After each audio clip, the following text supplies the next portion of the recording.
The streets are buzzing. Welcome, everyone. I hope you're well. Welcome to the chat show. We shout you out. We keep it 100. Healthy Knicks talk. And I'm speechless. The New York Knicks create ways to make me lost for words.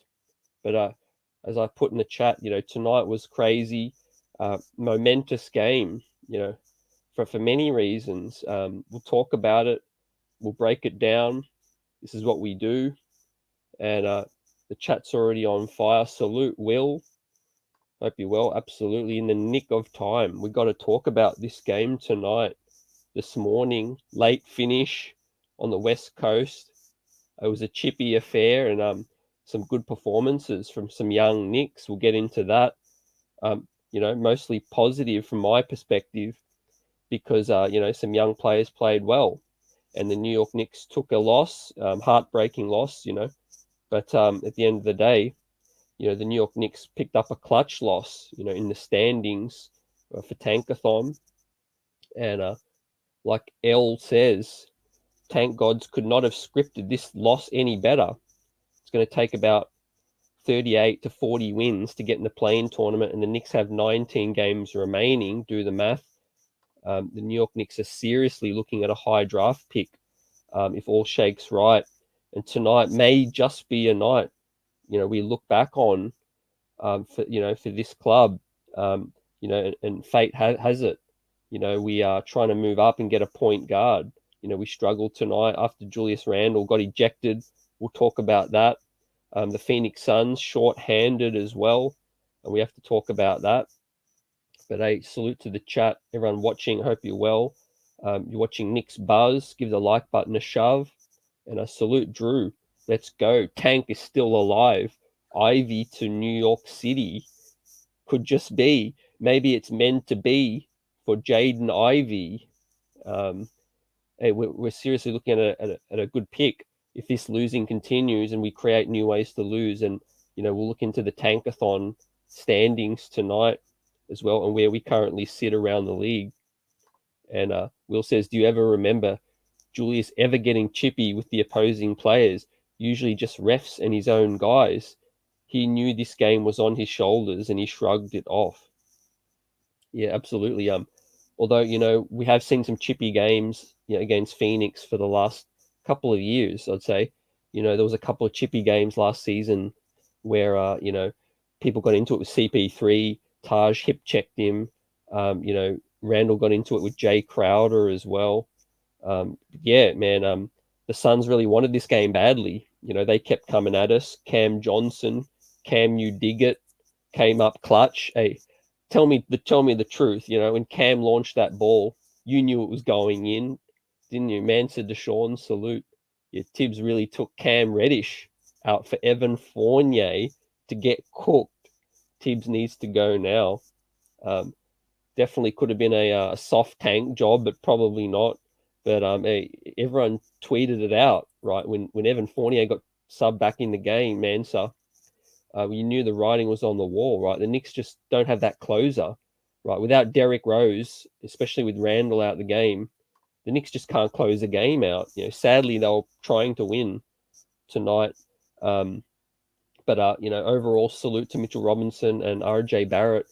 Had some struggles, but he gave a good account for himself. He put his best foot forward and got mugged. How many times did RJ Barrett get mugged getting to the cup? Right, that's just infuriating. But at the end of the day, momentous clutch loss for the New York Knicks. We could be looking back on this performance, this game tonight, back in later down in May when the draft lottery happens, and seriously, looking back on this loss. Drew says, yeah, we're going 0 to 20 for the remainder of the season, boys. Strap yourself in, get ready. What is this? 7 losses in a row now, I think, for the Knicks. And like I said, we'll pull up the Tankathon soon. We are seriously looking at a top 4 pick, possibly. And I know L is got his eyes set on some talent. Paolo Banchero, Jabari, Jaden Ivey. If the Knicks get in the top 4, could be franchise-changing pieces for the New York Knicks. And he would be happy with Paolo, Jaden Ivey, or Jabari, either of them in the top 4. Yeah, absolutely. facts, right? We need game-changing talent to set ourselves up for the future. And outside of RJ Barrett and maybe a few others, a few other nice role players or rotation pieces, the New York Knicks desperately need talent. And this could be the right year, right? RJ Barrett played playoffs last season. So, we're not in a situation where he's, going to get disgruntled, I don't feel. But, we need to surround RJ Barrett with some young talent sooner than later, because these other franchises are going to come up. Salute Elton. If we don't start building around RJ soon, these other young teams with young talent are going to come up, or are coming up thick and fast.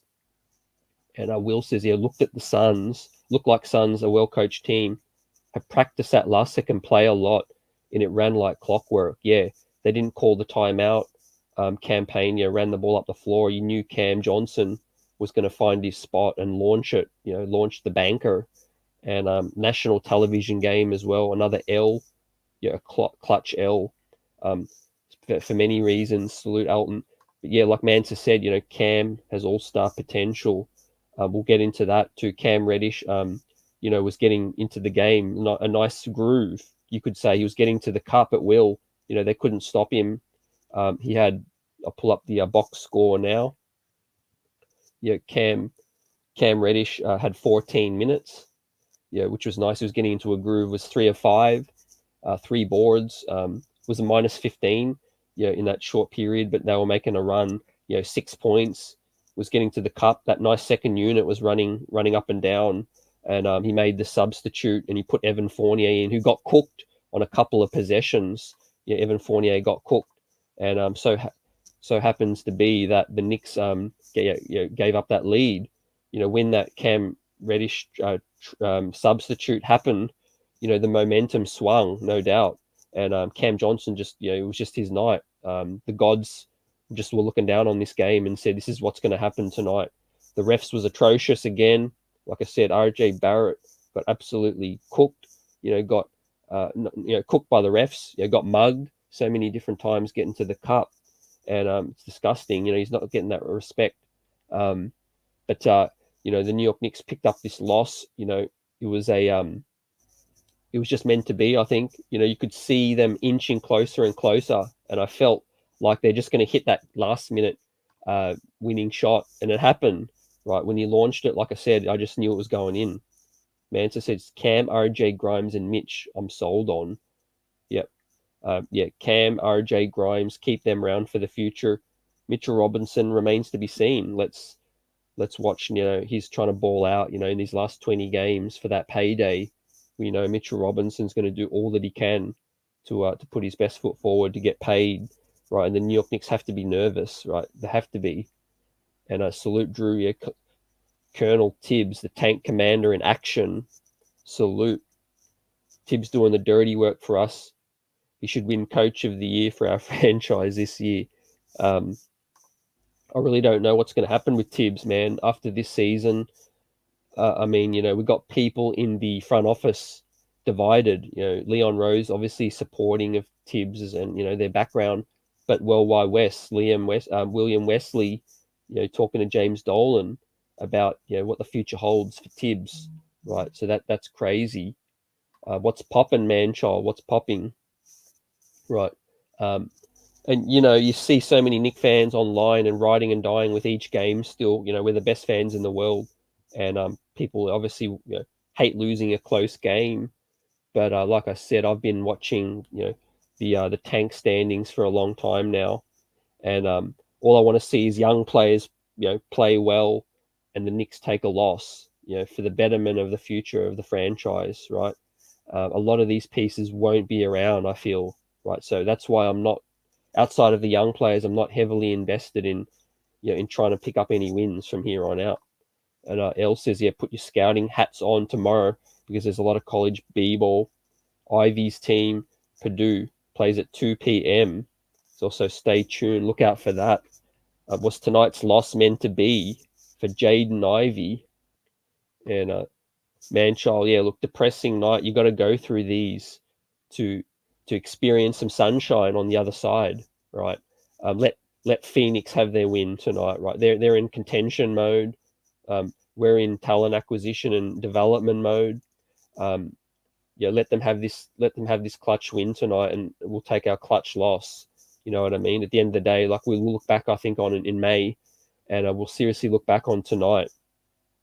And like the chat said, 20, we could be going 20 0-20 in the next like Drew says. Let me pull that up. We go on 0-20 for the remainder of the season. As long as the young players get minutes coming up, that's all I care about for the rest of this season right now. But let's touch on Julius Randle, ladies and gents. Julius Randle, was having a great performance, but got into it with Cam Johnson. Cam shoved him in the back. They went back and forth. Julius just couldn't keep his cool like he normally cannot. Julius couldn't keep his cool, and what did he do? He got into it, got the second tech, which was a bit soft. The league's getting soft, really, to be honest with you. It should have just been a double technical, but Julius's second reaction was what got him ejected. The follow up, like Clyde said, he charged at Cam Johnson, and the league's cracking down on that. You can't escalate the situation any further. If the situation calms down and then you charge at the opponent, that's deemed as escalating the situation. And look, Julius Randle, he still acts like he's 21 years old at times. The game doesn't really mean too much at this point in time. I don't know why he's letting Cam Johnson and these other players get under his skin like he always does. But he picked up the ejection, the second tech. The New York Knicks were always going to be up against it after that.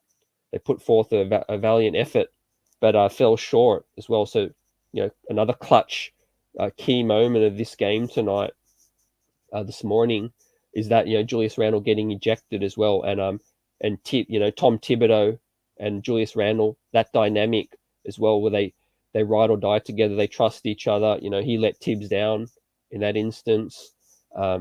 It is what it is. It's in the past now. We picked up the loss. And Elton says here, last season garnered multiple national games. This year, based on this year, next year, we won't be getting many national games. Yeah. Let's see, because I'm surprised, Elton, as well, that they haven't taken us off quite a few of these games coming up. And Alabama, LSU with JD Davison and Tari Easton tomorrow as well. Let's keep an eye out on that. And Mansholt, Coach K, farewell game after tomorrow's game as well. That's a big milestone. And Elton poses the good question: Does Randle get suspended for shoving the ref? Let's see. They don't like contact on the ref. You might be onto something, Elton, with that. Because the league doesn't look fondly upon touching a ref. So let's see. You might be right. Of course, we play the Clippers next up. We head to La La Land. And a salute agent, salute to the chat, everyone up in here.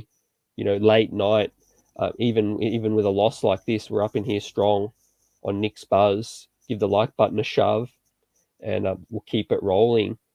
And we can't listen to Tibbs's presses anymore. It's tough, right? He's doing his job. He's trying to look invested. He's invested still, but for a lot of us, we can't really watch that. Right, this isn't the lineup we're going to be seeing much more for the future, right? 20 more games. Like I said, each loss with this, each game passes, we get closer and closer to the end of this season, and it hasn't gone according to plan in terms of the standings. But I'm staying optimistic. This could be a season that is a nice building block for the next phase, right? The next chapter. Could it be a chapter without Tom Thibodeau? Chapter without Julius Randle? A chapter with maybe an assistant coach stepping up to take that lead head coach job, a stepping stone of a season for RJ Barrett and some of these other young players as well. Salute Bonson. We're here to talk about it as well. No need to get anywhere close to the ledge tonight. Investment in the game, I know, during the 48 minutes, but this loss will end up being more beneficial for the future. Just look at it that way, short-term pain for long-term gain. And agent, two things: free throws and pulling a defensive stopper, Cam Reddish, out in the fourth. Tibbs definitely sabotaging these games. Like clockwork. Either if he's doing it intentionally, then God bless him. If he's doing it non intentionally, then God bless him as well. But it's working out for us. It's working out. And Elton says, I agree. The call was weak, but you can't touch the ref. Yeah. And what did you guys think of RJ Barrett's performance tonight? Pull up the box score again. RJ Barrett, inefficient night, but he's still looking more and more comfortable each and every night, right? 44 minutes, stepped up as a leader, took over after Randle got ejected. Better shooting from the free throw line, 7 of 10. 5 assists. I really like to see that from RJ Barrett, 5 assists. His playmaking's coming along nicely. His positioning, using the post-up moves as well.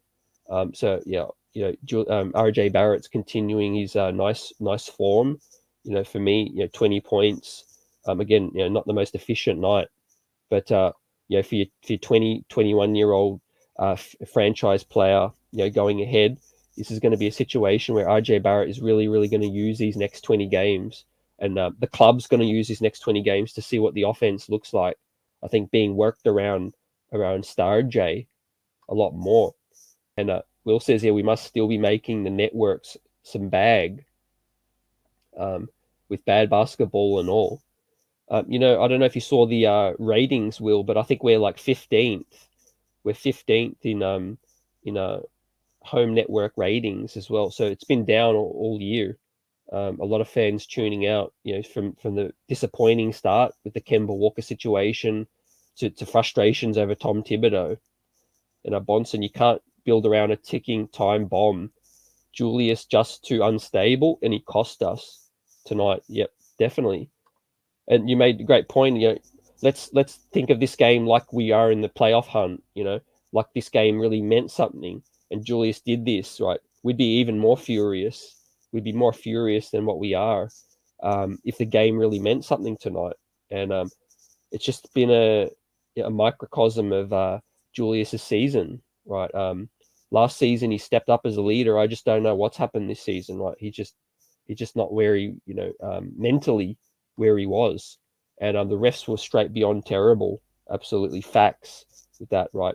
How many times did RJ Barrett get hammered? Even Mike and Clyde, screaming from the hilltops about that. Like, it was just crazy. Tibbs sounds like a broken record. Yeah, during the press conference as agent. Absolutely, just put him out of his misery, and just I don't even know what else he can really say, man. But look, tonight, Deuce McBride got some minutes. Let's pull that up. Right, yeah, we don't know if it's solely Tibbs's decisioning or the front office, but we saw some Deuce action tonight. 8 minutes. We're seeing a little bit more Reddish minutes with Quentin Grimes out, and of course, we continue to see Jericho Sims, play meaningful minutes as well. Although he only played 11 tonight. How many fouls did he add? 3 fouls only for Sims. But I think tonight was one of his worst games with Jericho, just because his positioning, he was a bit out of sorts. Salute, Canal, salute. And Will, it's all good with RJ. He was due for an inefficient night, but he's been balling. Yeah, absolutely, Will. He has been, and I think he's in a situation now where he's confident. He's leading the offense. He's getting into positioning. His assists are going up. His shooting's up as well. So positive signs all around for RJ Barrett.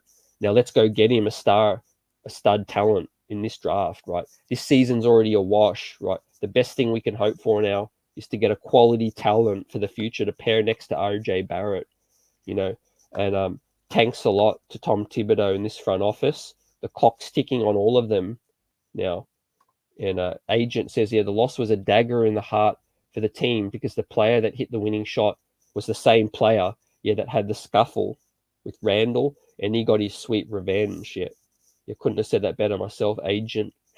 It was salt in the wounds, right? I don't even think Julius was probably watching the game in the locker room, right? He checked out.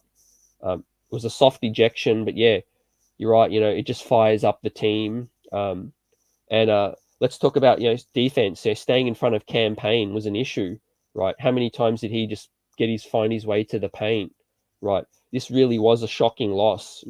no uncertain terms, because we had the lead. We had 10-point leads. We had 8-point leads. We crumbled. Some dudes stepped up. Mitch stepped up. We hit some timely shots. RJ did his best. Cam Reddish did his best to try and win the game. These young players did their best.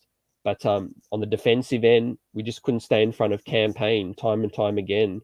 And I thought we sped the pace up a little bit too much when we had the lead. We should have really settled it down if we were trying to win the game. I felt, especially on that last possession, get a better shot than that, and let them get that rebound and push it up the floor. Right, that was heartbreaking. And Will says, how about one less Tibbs presser and one more for Leon? Yeah, I think Leon owes us about 10 more, Will. Leon Rose owes us about 10 press conferences. But at the end of the day, what is he really going to say? I think he's still trying to figure things out. He's trying to work out what he's going to say, to make up for the mistakes. And, Cam played really well, Canal. In his short minutes, he got to the cup, 6 points. Looked like a different talent out there, being able to get to the cup and be decisive. Take it straight to the rack. His shooting's okay. He's coming along. Let's hope for the rest of this season, Cam Reddish gets a lot more burn, because we have a decision to make, ladies and gents, on Cam Reddish's future as well as RJ's next season. Right, so the headaches continue for this club in terms of having to make decisions on Mitch, RJ, and Cam Reddish next season. What to decide on with Tom Thibodeau at the end of this season, the front office as well. Everyone's going to be pointing fingers, trying to save themselves, trying to play the blame game, and all of that. And Canal says, pay Mitch as well. He put in a great performance tonight. That's only going to make other teams stand up and notice Canal. Mitch's performance tonight, national television. There's no shortage of suitors for Mitchell Robinson. We got Charlotte, Detroit, Chicago, New Orleans want to bring him back home. I wouldn't be surprised if a young team like OKC would like Mitch, to get up and down with Josh Giddey and SGA. And people are talking about Ayton, but Mitch ate him tonight. I think Mitch held his own for sure against Ayton as well. Paying him that contract, I think he's earned that figure given his numbers. For the New York Knicks, there's talks if he does reach unrestricted free agency, he's a goner. I think he wants a bigger role. I think he wants a role that the Knicks haven't been giving him, and he's frustrated as well. So it may just lean towards sign and trade. Let's keep our eyes out for the next 20 games and see Mitch's body language and how he continues to ball out, because he's putting stuff on social media. CT, really looking forward to the Chris Herring interview. Absolute, Will. Appreciate that. It's going to be a banger as well. Us classic fans, 90s Knicks talk. Looking forward to it myself. And throw us some questions. Send me some questions if you'd like us to talk about anything particular. Have you guys read Chris's book yet? As well, it's wildly popular, and Chris is doing his rounds talking about the book, and it's going to be a banger. And Bonson, coaching, the Suns pass to the open man, but we don't do it enough, and I think that is a reflection of the coaching. Absolutely, Bonson. Coaching, in a way, it's freestyling. It's read and react. Tom Thibodeau that's the issue. We don't have the most cerebral players, but he's letting these guys dictate the offense. Julius Randle, so many times he runs into the double team or he leaves his feet. Turnovers abound, for Julius as well. Only played 28 minutes, but was still good for his 4 turnovers. Let that sink in as well. If he had played 38, 40 minutes, he probably would have had 6 or 7 turnovers as well. So that's my issue as well, Bonson, with the coaching, right? I mean, what coaching? What schemes are in play? It's just read and react, letting players that aren't that experienced and not even cerebral players dictate the offense as well. And he's not really listening to the assistant coaches, like we've heard, from reports. Mark Berman telling us as well, the assistant coaches, he's not really listening to them on the sideline anymore, and also the timeouts. You don't see Tibbs, getting advice from anybody, right? Definition of stubbornness. And salute, Hewlett, salute. Hope you're well. The chat's up in here strong. Salute to everybody. It's been a tough season. I'm glad we're all here together to be able to talk about it. It's coming to a conclusion. 20 or so games. What would you like to see out of the next 20 games or so now? We're sitting in 12th spot. We're 3 games behind 11th now. The play-in, their narrative about trying to push for the play-in is almost banished. And even mathematically, it's going to become impossible soon. And we're on this difficult road trip. The games are piling up. We play the Clippers on Sunday. And then back-to-back, we play in Sacramento, then the Mavericks, Grizzlies, Nets. This road trip is basically going to spell the end of any hopes for the mathematical play-in spot, even though we know it's not going to happen. But mathematically, that's what they're hanging out for. Tom Thibodeau's clinging on for grim death with this situation and trying to make the play-in. And once it's mathematically out of the way, we can just we can get the elephant out of the room and move our eye towards playing all the young players. But I'm glad Jericho Sims, we saw that switch up about 2 games ago. I'm really, really enjoying watching Jericho, find his way. He's making mistakes. He's, I'm glad that the franchise is getting a look at him.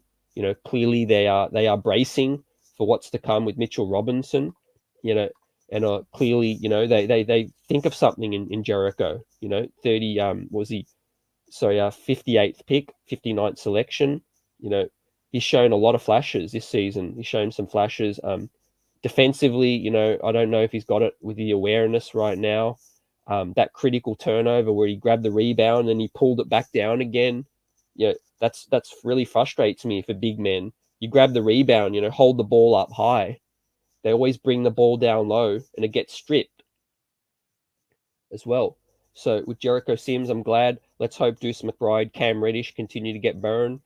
Good news out of warm-ups was that Quentin Grimes is looking more healthier now, pulling up, shooting around now.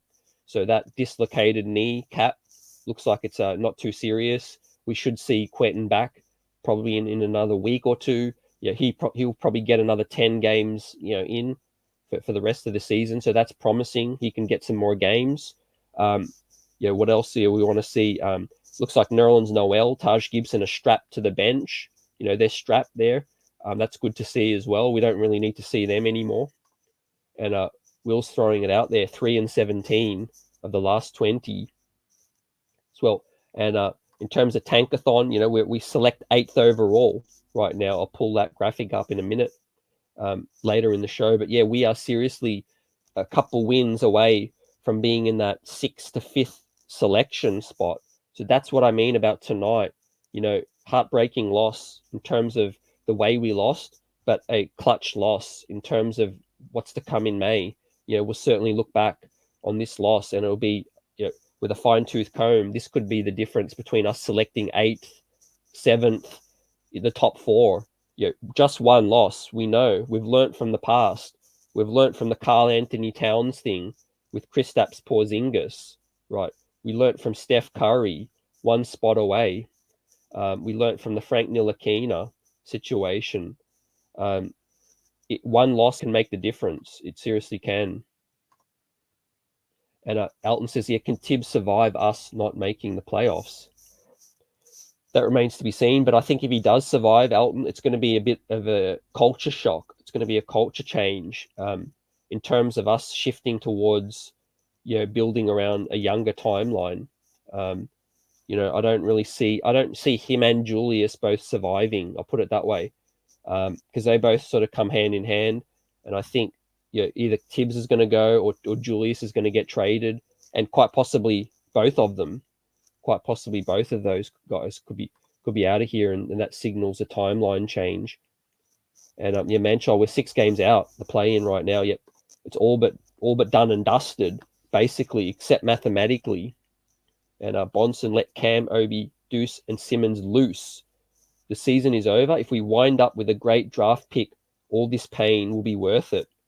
Yep, spitting facts, Bonson, as well. Appreciate that, because I feel the exact same way. The season, was a wash, a while ago. And, there's still many, many positive things we can get out of the season. It's not just playoffs or bust, or play in or bust. It's also about the young players looking better for the future, knowing what we have. A lot of these young players coming into this season, we didn't really know what we had in them. I've really been really pleased with what I've seen with RJ Barrett. I knew we had something with RJ, but it's been a pleasure to see him continue to get growing confidence in his game grow. That's what we want to see, right? This organization hasn't been able to develop young high draft picks, to the point and see them blossom from rookie to sophomore to third year to all-star. That's just been a pleasure to see. Let's hope he continues to ball out. And at the end of this season, we seriously feel like he could be an all-star next season, and see what it looks like running the offense around RJ. And of course, there's been some other positives. Quentin Grimes, he needs more opportunity, more minutes. The Cam Reddish trade, was a nice trade for what we got. We got an asset back out of Kevin Knox as well. So there's some positives from this season outside of just making the playoffs, and it could the high draft pick could be a cherry on top in terms of just how high we can get. And we're about to touch on that soon. But Bren, salute. Randle stinks, and it's just his bad dark energy. Body language sucks, and it affects the whole team. And a great role model for his son. He's clearly not happy about something. I have a feeling, it goes all the way back to free agency. Losing Reggie Bullock. Like I said, I go back to how close Tom Thibodeau and Julius Randle are. They're the closeness from last season. They both really wanted Reggie Bullock back. That means a lot to them. I think that continues to get understated. People keep disregarding Reggie Bullock, the player, but I think it also means equally as much about Reggie Bullock in the locker room. He was guys with Randle, and as was Elfrid Payton. And I think he wasn't, Tibbs also wasn't for the Evan Fournier move. They were disappointed in that. The Kemba Walker thing, I think ever since the press conference on the Garden floor, Julius didn't appreciate that. The city jersey issue. Randle, like I said, rumors are he really believes that he's the franchise dude and he should be treated that way. After last season, he feels that he earned all the respect from All NBA, All Star, Most Improved. I think he's a little delusional if he expects to be the number one guy on a winning team. Maybe a number two, but we all know players have that kind of ego. Especially coming off a season with that many accolades. And Elton says he really wish fans would get off the narrative of Tibbs won't play rookies. He just won't play McBride as well. So Elton getting his thoughts out there. In terms of Tibbs. We're starting to see him open up a bit more, because we are close to the season, and maybe the front office has spoken to Tibbs. And he has played Jericho Sims a bit throughout the season, not in big stretches. But Elton, I think fans have a solid argument because Taj Gibson was getting a lot of minutes. Derrick Rose does get run into the ground when he's healthy. I think Tibbs does overly rely on veterans a bit too much. There were many games he could have sprinkled in a little bit more of the young players as well. But he is starting to play some of them some more. So let's hope that continues. Edwards, salute. Less Randle, more Obi for the remainder of this season. Facts, Edward. We've got to cast our eyes to the future because it's not just about disregarding Randle. It's about seeing what we got in young players, because Obi Toppin's going to be in his third year and he's on his rookie contract soon. That's going to creep up to the fourth year soon, and we're going to have a decision to make. Again, it's important that you know what you got in young players because you have to make a financial decision on them soon. Again, Emmanuel Quickley will be in his third season next year. I'm glad they tried to push the point guard thing. We now know, Emmanuel Quickley's not ready to be that point guard, but we gave it a shot. we pushed him into that role, and ever since summer league, that hasn't panned out. Now let's let Deuce off the loose, let Deuce loose, and see what he can give us as well. Let's make the most, like you say, out of these next 20 games. And Drew's foreshadowing Zip and 20 as well. That'd be great for the tank. I could see definitely a win or two in there. I don't think we're going to go when we're going to lose every single game from here out. I think we could definitely win the Sacramento game. They're going to get up for that. That's going to be chippy. We're going to win a couple more games at home. I feel a couple of teams throw in the towel towards the end of the season. When the seedings are already established. But more than 3 games, more than 3 more wins. I don't see that. I don't see that at all. And Drew, this game proved that the 2 biggest problems with this team are Randle and both Tibbs. Both of them got to go. Yet with Drew, like I did say to you all, they are on the similar timeline together. RJ Barrett as well as Tom Thibodeau. They're a package deal. They're a package deal. I could see both of them up out of here. I could probably see if one of them's to go, I could see Tibbs going more likely. I think they want to hold on to Randle unless they can get the best value deal out of that, because he's under contract for 4 more years. If he starts to play better, all that circus stuff aside, if he starts to play well on the court, Julius Randle's stock and trade value can go up pretty quickly. But Tom Thibodeau is expendable, right? You could cut a coach instantly and then replace him with a better coach. So that's why I feel like Tom Thibodeau he's the first one to go, and Julius second. And Manchol, I can't even remember when we last won a game. Facts, I can't remember too. Was it the man? I remember Christmas Day. I mean, we're going back a long ways. I remember Christmas Day, but I'm sure we won a game. I'm sure we won a game after that. A Golden State. Was it Golden State? That crazy win in the Bay Area. And Vaughn says, I noticed Tom's focus and rhetoric. Yep, salute. Yeah, he's inching closer to a situation where he could be a lame duck. Conversations are going to be had with the front office, and pivotal summer coming up, pivotal 20 games or so, right? Leon Rose, the impatience, is going to grow. We haven't heard from Leon. If he doesn't speak at the end of this season, he needs to own up to this mess of this season, right? He needs to speak and give us his thoughts. And Vaughn says, has changed on regards to getting better each night. RJ, 44 minutes. Yep, Manchild ran into the ground. Tom Thibodeau was trying to win tonight. You could see it. He was barking at the refs, horrible officiating, and he was doing everything he can. And Hewlett, but if Tibbs is here next year, a high draft pick don't mean nothing because Tibbs won't play them. Let's hope that changes, Hewlett, in terms of coming from above. The direction of the front office have to hold Tom Thibodeau accountable. I think Tom had a valid argument this season to coach for the playoffs, coach for the wins because of what he achieved last season. But all that's gone out the window now. I think Tom doesn't have as much cachet for that argument now.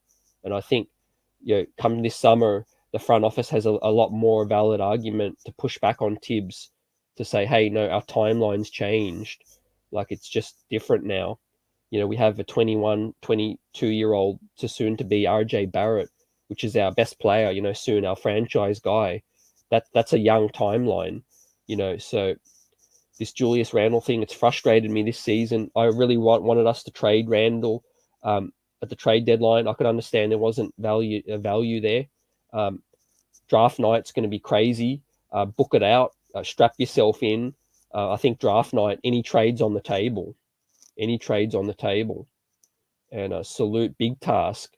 What's going on? Hope all's well. Everyone watching, appreciate you all, the support on Knicks Buzz. Give the like button a shove. And we're going to keep this content rolling non-stop. And like I said, there's some positives to come out of this season. It's not all negative, but it's frustrating, right? If we're not making the right decisions. Tonight, Cam Reddish was balling, like you see in the title. Cam, you dig it. Cam Johnson stole the win, but gave us the L. but Tom Thibodeau made a critical substitution to bring in Evan Fournier at the expense of Cam Reddish. That was interesting, right? I would have thought with 20 or something games to go, yeah, we already know what we have in Evan Fournier.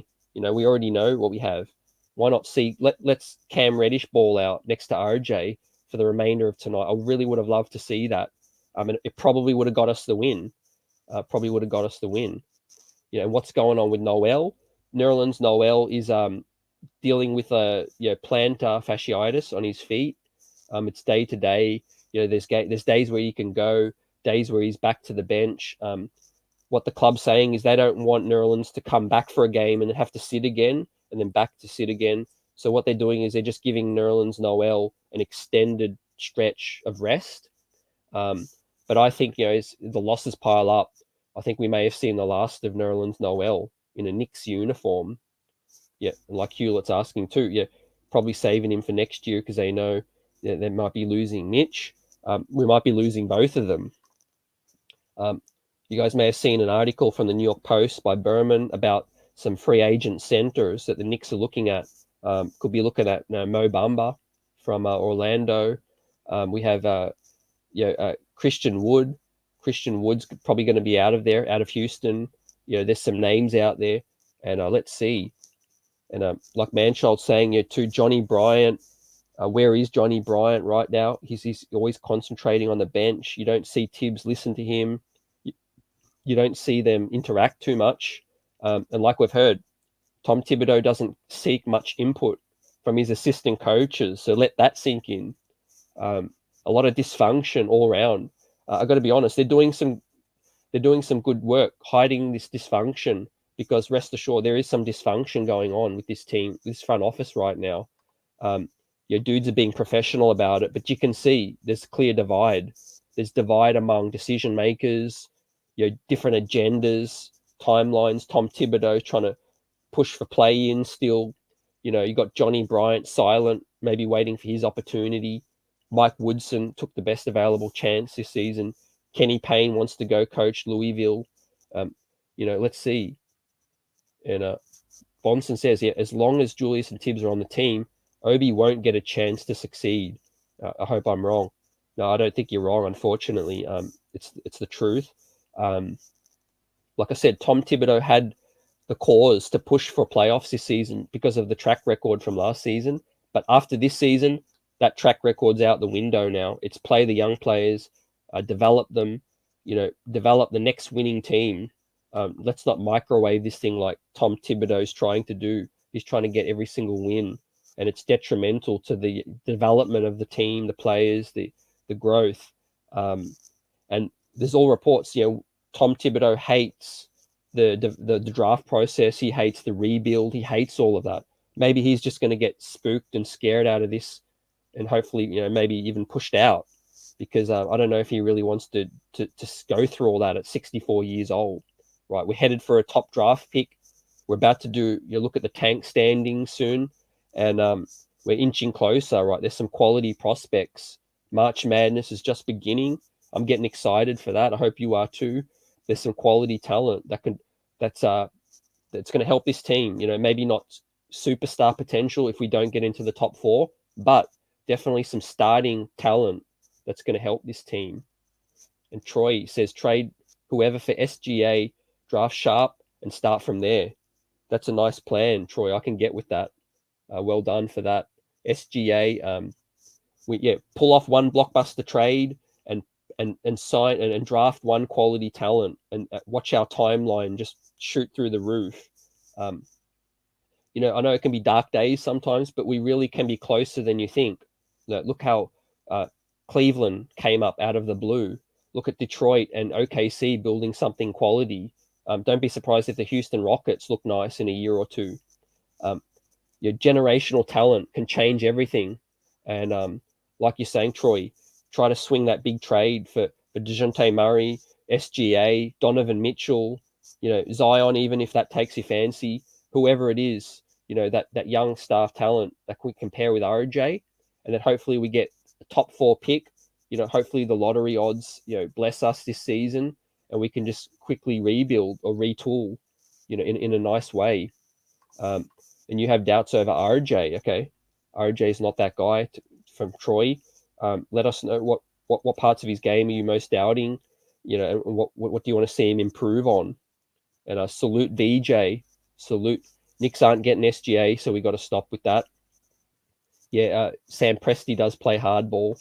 It's going to be difficult. It's certainly going to be difficult to pry that away. I agree.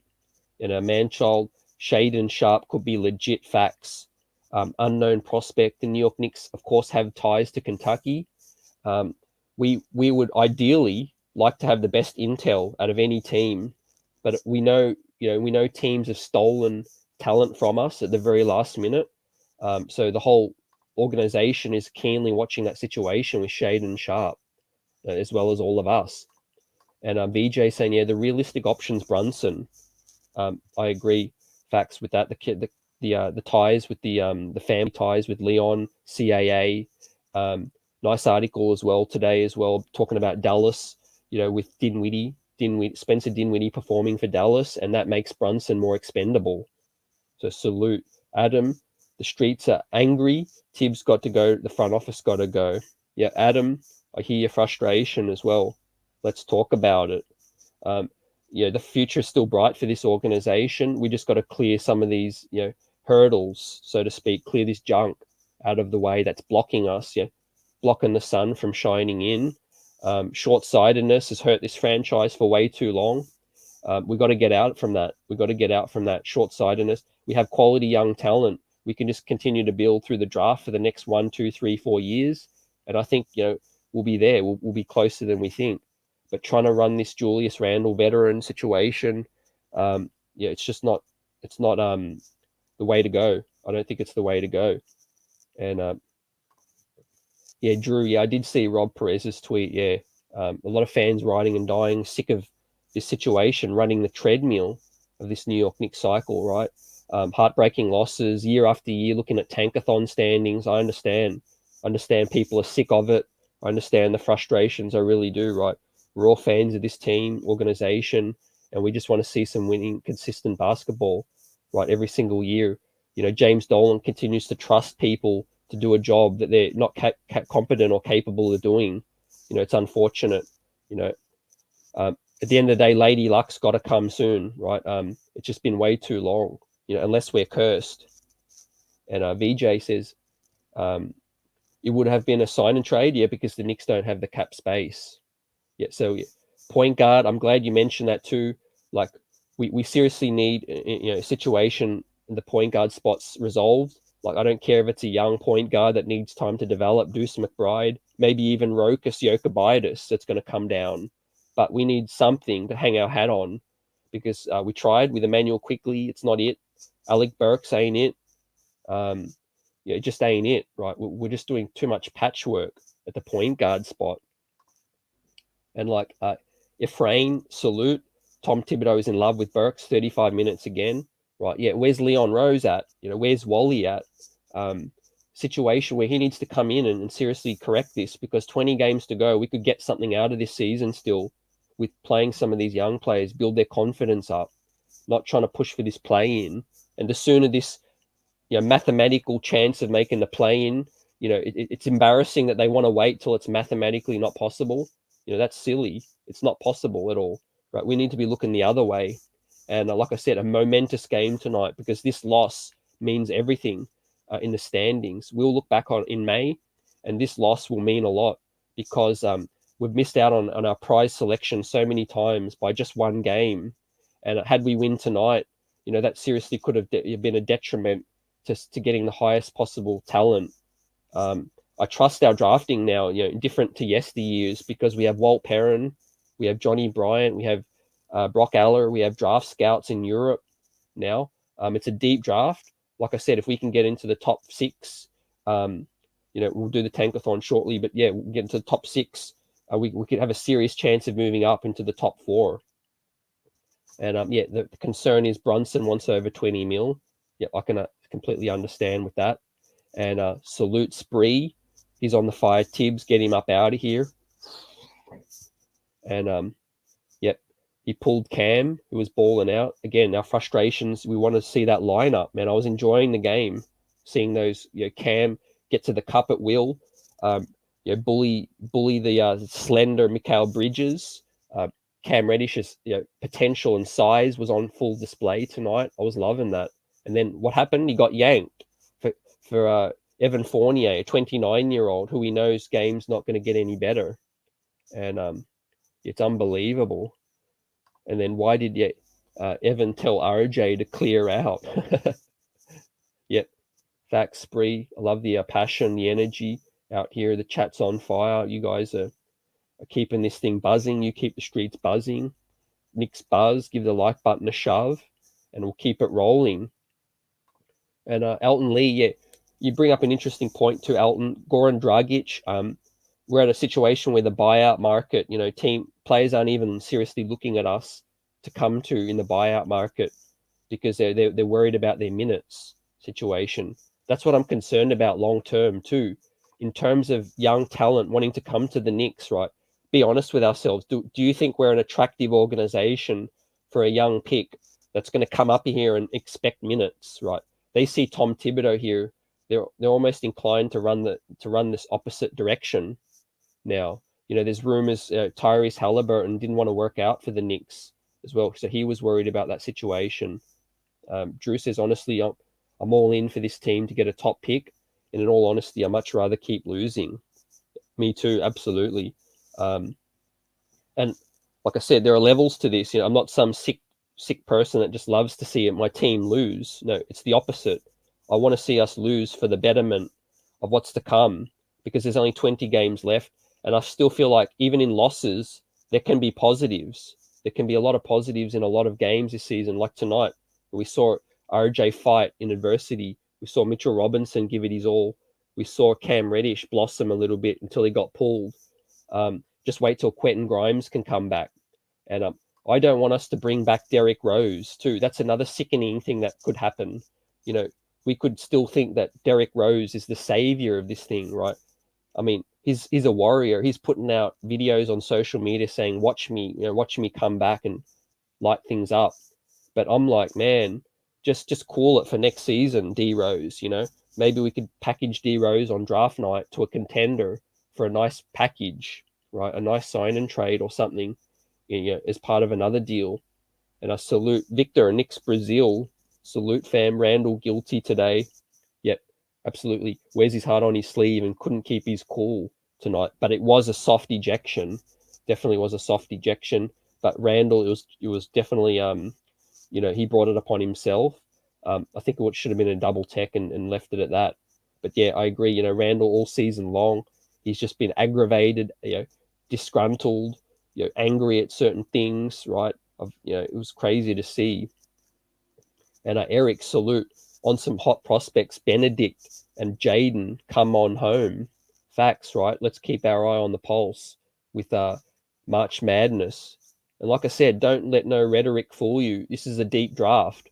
Top 4 in terms of superstar talent, but 4 to 15, 30. There's starters, NBA starters, rotation players. There's heaps. It's the eye of the beholder. And we have Walt Perrin, a lot of nice draft scouts. I feel like, hopefully with Tom Thibodeau who's not here, or he's here, that doesn't affect their decision to take as many, prospects as they possibly can to help this timeline, right? We see the Phoenix Suns tonight, in the blink of an eye, they signed a couple of vets, and then they bolstered their roster with young talent. Cam Johnson torched us tonight, Mikal Bridges, young talent. That's what we can look like in 2 or 3 years from now if we trust the process, so to speak, through the draft. Let's build through our strength. Yeah, Goran wanted to go to a contender. Yep, absolutely, man-child. And I salute E. It's intangibles like the free throw shooting, poor game management, and rotations from Tibbs, the bad roster construction, which is reflected in our losing. Yeah, absolutely, E. All those factors you mentioned are coming home to roost. Free throw shooting, where the practice at. Poor game management, again, no play calling. Tom Thibodeau letting the offense freestyle, read and react offense. And our players, we don't have a point guard, and our players aren't cerebral to trust them to read and react for 48 minutes, right? Just call a couple of set plays, and get things moving. But yeah, at the end of the day, all these losses and all this folly could be for something. It could be because these guys are meant to get fired and get up out of here for the next generation to take over. Again, it'd be another sad story, a cautionary tale. A veteran coach, legend coach coming up in here and flaming out. But yeah, at the end of the day, yeah, this is the NBA. Young teams are on the come up. 30 teams, toughest league in the world to win in. Right, if you're asleep at the wheel, you're going to get passed. And right now, the New York Knicks don't have a clear plan. Right, too many cooks in the kitchen, too many dudes wanting their agendas sorted. CAA, family ties paid out, bad free agent signings, all of that. Right, there's a big mess to be cleaned up, and it has to be cleaned up this summer. Right now, it has to be cleaned up. Don't let no bad decision making with rotations affect the rest of this season. Right, play these young players to see what we have. Right, we have a lot of players on rookie scale deals. Don't let dudes steal any minutes from them. Yeah, I'm glad Nerlens Noel and Taj Gibson are strapped to the bench now. Now let's get Evan Fournier strapped to the bench, right? When Quentin Grimes certainly comes back, and let Cam Reddish play more, and sit Derrick Rose for the whole season. Let him become a mentor off the bench, right? Derrick Rose can still help these young players, but be a mentor. We don't need Derrick Rose on the court, right? If Derrick Rose came back 5-6 games ago for that play-in push, I could understand that. But right now, there's no point. There's absolutely no point bringing Derrick Rose back right now. They're just stealing minutes from Deuce McBride. And who knows? I don't know if you guys can tell me how much longer the G League season's left to go. Because if the G League season ends, there's nowhere to send Deuce McBride back down. So it's all or nothing in terms of playing him. And you hit in a couple of drafts, sign a quality all-star, move some bad contracts, and New York Knicks are a contender. It's easier said than done, though it is a work in progress. Facts. You hit the nail with that, right? It's a plan. You just got to stick to it. It's a clear plan, and patience. Above all else, patience is needed to execute that kind of thing, right? We made the 4th seed last season. We had no patience, right? We wanted to spend all the money, bring all those veterans back, and make another push. And this team's not good enough. They've shown us who they are, and we need to get back with that plan that you mentioned. And once a Knicks, salute. Cam should have been left in the game, and Fournier should have been not shooting air balls, and he should have been on the bench too. I agree, right? And that is probably the number one biggest knock on Tibbs, right? He has no feel for the game. You could argue, he just wants to go back like clockwork to his rotations. At whatever minute point in the quarter or game, he'll bring Evan Fournier back. It don't matter if Cam Reddish hit 3 threes in a row. I guarantee you he would have got yanked out of the game, no matter what. If he had yammed on DeAndre Ayton's head, he would have got pulled out of the game. It would have made no difference. Because Tom Thibodeau, he just makes substitutions based on predetermination, right? He has his starters and he's going to bring them back in. And that's just frustrating right there. Because Cam was playing well. And evaluate the youth. Straight facts, once a Nick. D. Grant, Dolan chose a sports agent over Sam Presti, who was available at that time. If Sam Presti was available, that was a straight mistake. I didn't know if Sam Presti was available or not. But he's the creme de la creme right now, man. He's killing it all over the place. But he's not the only one, right? There are some other great young executives too. We just seem to continue to bring in these short-sighted, short-term moves. Remember what Leon Rose told us, we had the anniversary, and Leon Rose's first press conference, he talked about being patient and building things the right way, making this an attractive place so that players would like to come here. I mean, man, we've almost gone backwards. I haven't seen any of that. And Drew says, what made me the most mad was that when Deuce was in the game, his teammates never passed the ball to him once. Yeah. Like I said, read and react offense, clear tunnel vision from dudes trying to get theirs. And look, that happens with losing. Frustrations creep in. Players want to go isolation. They get sick of losing, sick of running up and down the court. Like Mitchell Robinson said in his, I know you guys peeped Mitch's Twitter quote. He was barking back at some fans saying, be honest with me. Would you be frustrated running up and down the court for 48 minutes or even 20 minutes just for cardio, right? Mitchell Robinson, I know his game's not all the way there, but he's a lob threat. Tonight he got his own through offensive boards and stuff, but they don't really look at him enough. And my golly, they are awful at giving the alley-oop passes as well. These guys need to practice a basic lob pass, right? It just seems like they throw the pass high all the time. And I salute Mike D. What's up? What's up? New York Knicks took a serious loss tonight. It was a clutch loss for many reasons. The frustrations of the season came home to roost tonight. Basically, it was a microcosm of the whole season tonight. We saw glimmers of bright futureness. We saw glimmers of folly. We saw maybe the nail in Tom Thibodeau, Julius Randle's coffin, in terms of the clock ticking on them. Right. Tonight was a momentous game. And on this road trip, like we said, we've been touching on, after this road trip, it's going to be mathematical, out of the way to make the play-in. And let's see whether Leon Rose, the front office, James Dolan, whoever it is, someone step in and say, this is what we're going to do for the rest of this season. We'll give Leon the chance, and he will draft Bronny #1 in 2024 just to have 1 year with a washed-up 40-year-old LBJ. Man, I could see that. Would not be surprised, Jimmy Dolan's always tried to get LBJ.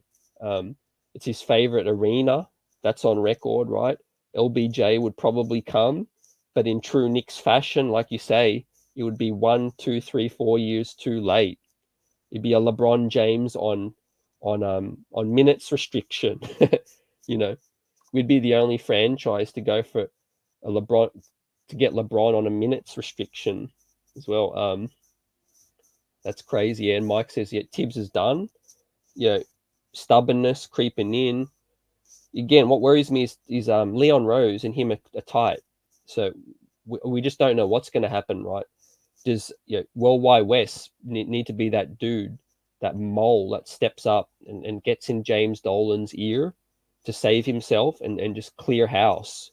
Does he backstab everybody? Scott Perry, Tibbs, Leon, who knows what's going to happen, right? It's just too many question marks. That's the most disappointing thing, ladies and gents, everyone watching in the chat. Salute. This season, there's been more question marks than answers. Last year we thought we got closer to having some answers about when this team could be a winner and what we could end up doing in free agency and all that. Right now, man, there's more question marks this summer than I think I've been as a fan for 30 years almost. Who just knows what's going to happen, right? Some fans even want James Dolan to step back in again and clear this mess again.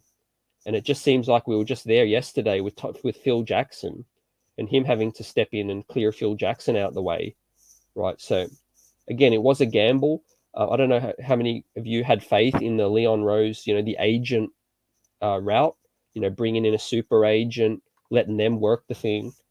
I mean, I was willing to give it a chance, but it worked out with some of the other franchises, but that doesn't mean it's going to work out here. And I salute the Public Enemy. Bronny isn't that good enough to be drafted in the second round. In terms of talent, possibly, I think the fact that LeBron put on record that he's gonna go wherever Bronny's gonna play to finish his career. It's a race. It's a race against time now. That's a crazy draft as well. The New York Knicks have a plethora of second rounders in a possibly high school draft. So I think Cleveland, that'd probably be the best story for LeBron James's career to end out. I think. What do you guys think about the Cleveland, situation? But how many of you on that route in terms of building through the draft now? We've got 20 games left. With that said, I'm going to pull up the tankathon and we'll look at where we're currently slated to select, and let's talk about the draft a bit more. Let me pull that up now. Are you guys more in that build through the draft situation because it's been so long? RJ Barrett's still so young that we have a lot of time. We have a lot of time on our hands to stack this roster around RJ, Deuce, Grimes, McBride, maybe Rokas, some other players coming through, Cam Reddish. To me, that's just the way. It's the clearest way to build right now. Of course, you supplement that with a superstar trade if you can. You bring in that disgruntled star. Let's hope they know what they're doing with that. But now, with that said, ladies and gents, you can see now with tonight's loss, we are, in terms of the East standings, we're 3 games below Washington. So we're pretty safe. We're pretty safe in the East. I don't see us being able to catch those 3 games on Washington. Obviously, out west, you got Portland there. They have 2 possibly top 10 picks. The Portland, they sit at the same wins, 25 wins, 37 losses right now. So they're on a 3-game losing streak. With that said, we're on a 7-game losing streak, only second to the worst Houston, which is on a 12-game losing streak, which is crazy. And New Orleans, I think New Orleans have a heap of talent. They can definitely win more games than us. LA Lakers, they're going to push. LeBron James is going to push tooth and nail to make the play-in. So I'm not worried. I'm not worried about 11, not worried about 12. 10, New Orleans have talent. I think they're going to win some more games than us. They're on a 4-game winning streak too, ladies and gentlemen. Look at that. New Orleans Pelicans, 4-game winning streak. So with that said, it's us and Portland, basically neck and neck. San Antonio, it's interesting with that situation. You've got Sacramento as well. They could easily win a couple, and we could shoot from 8th all the way to 6th.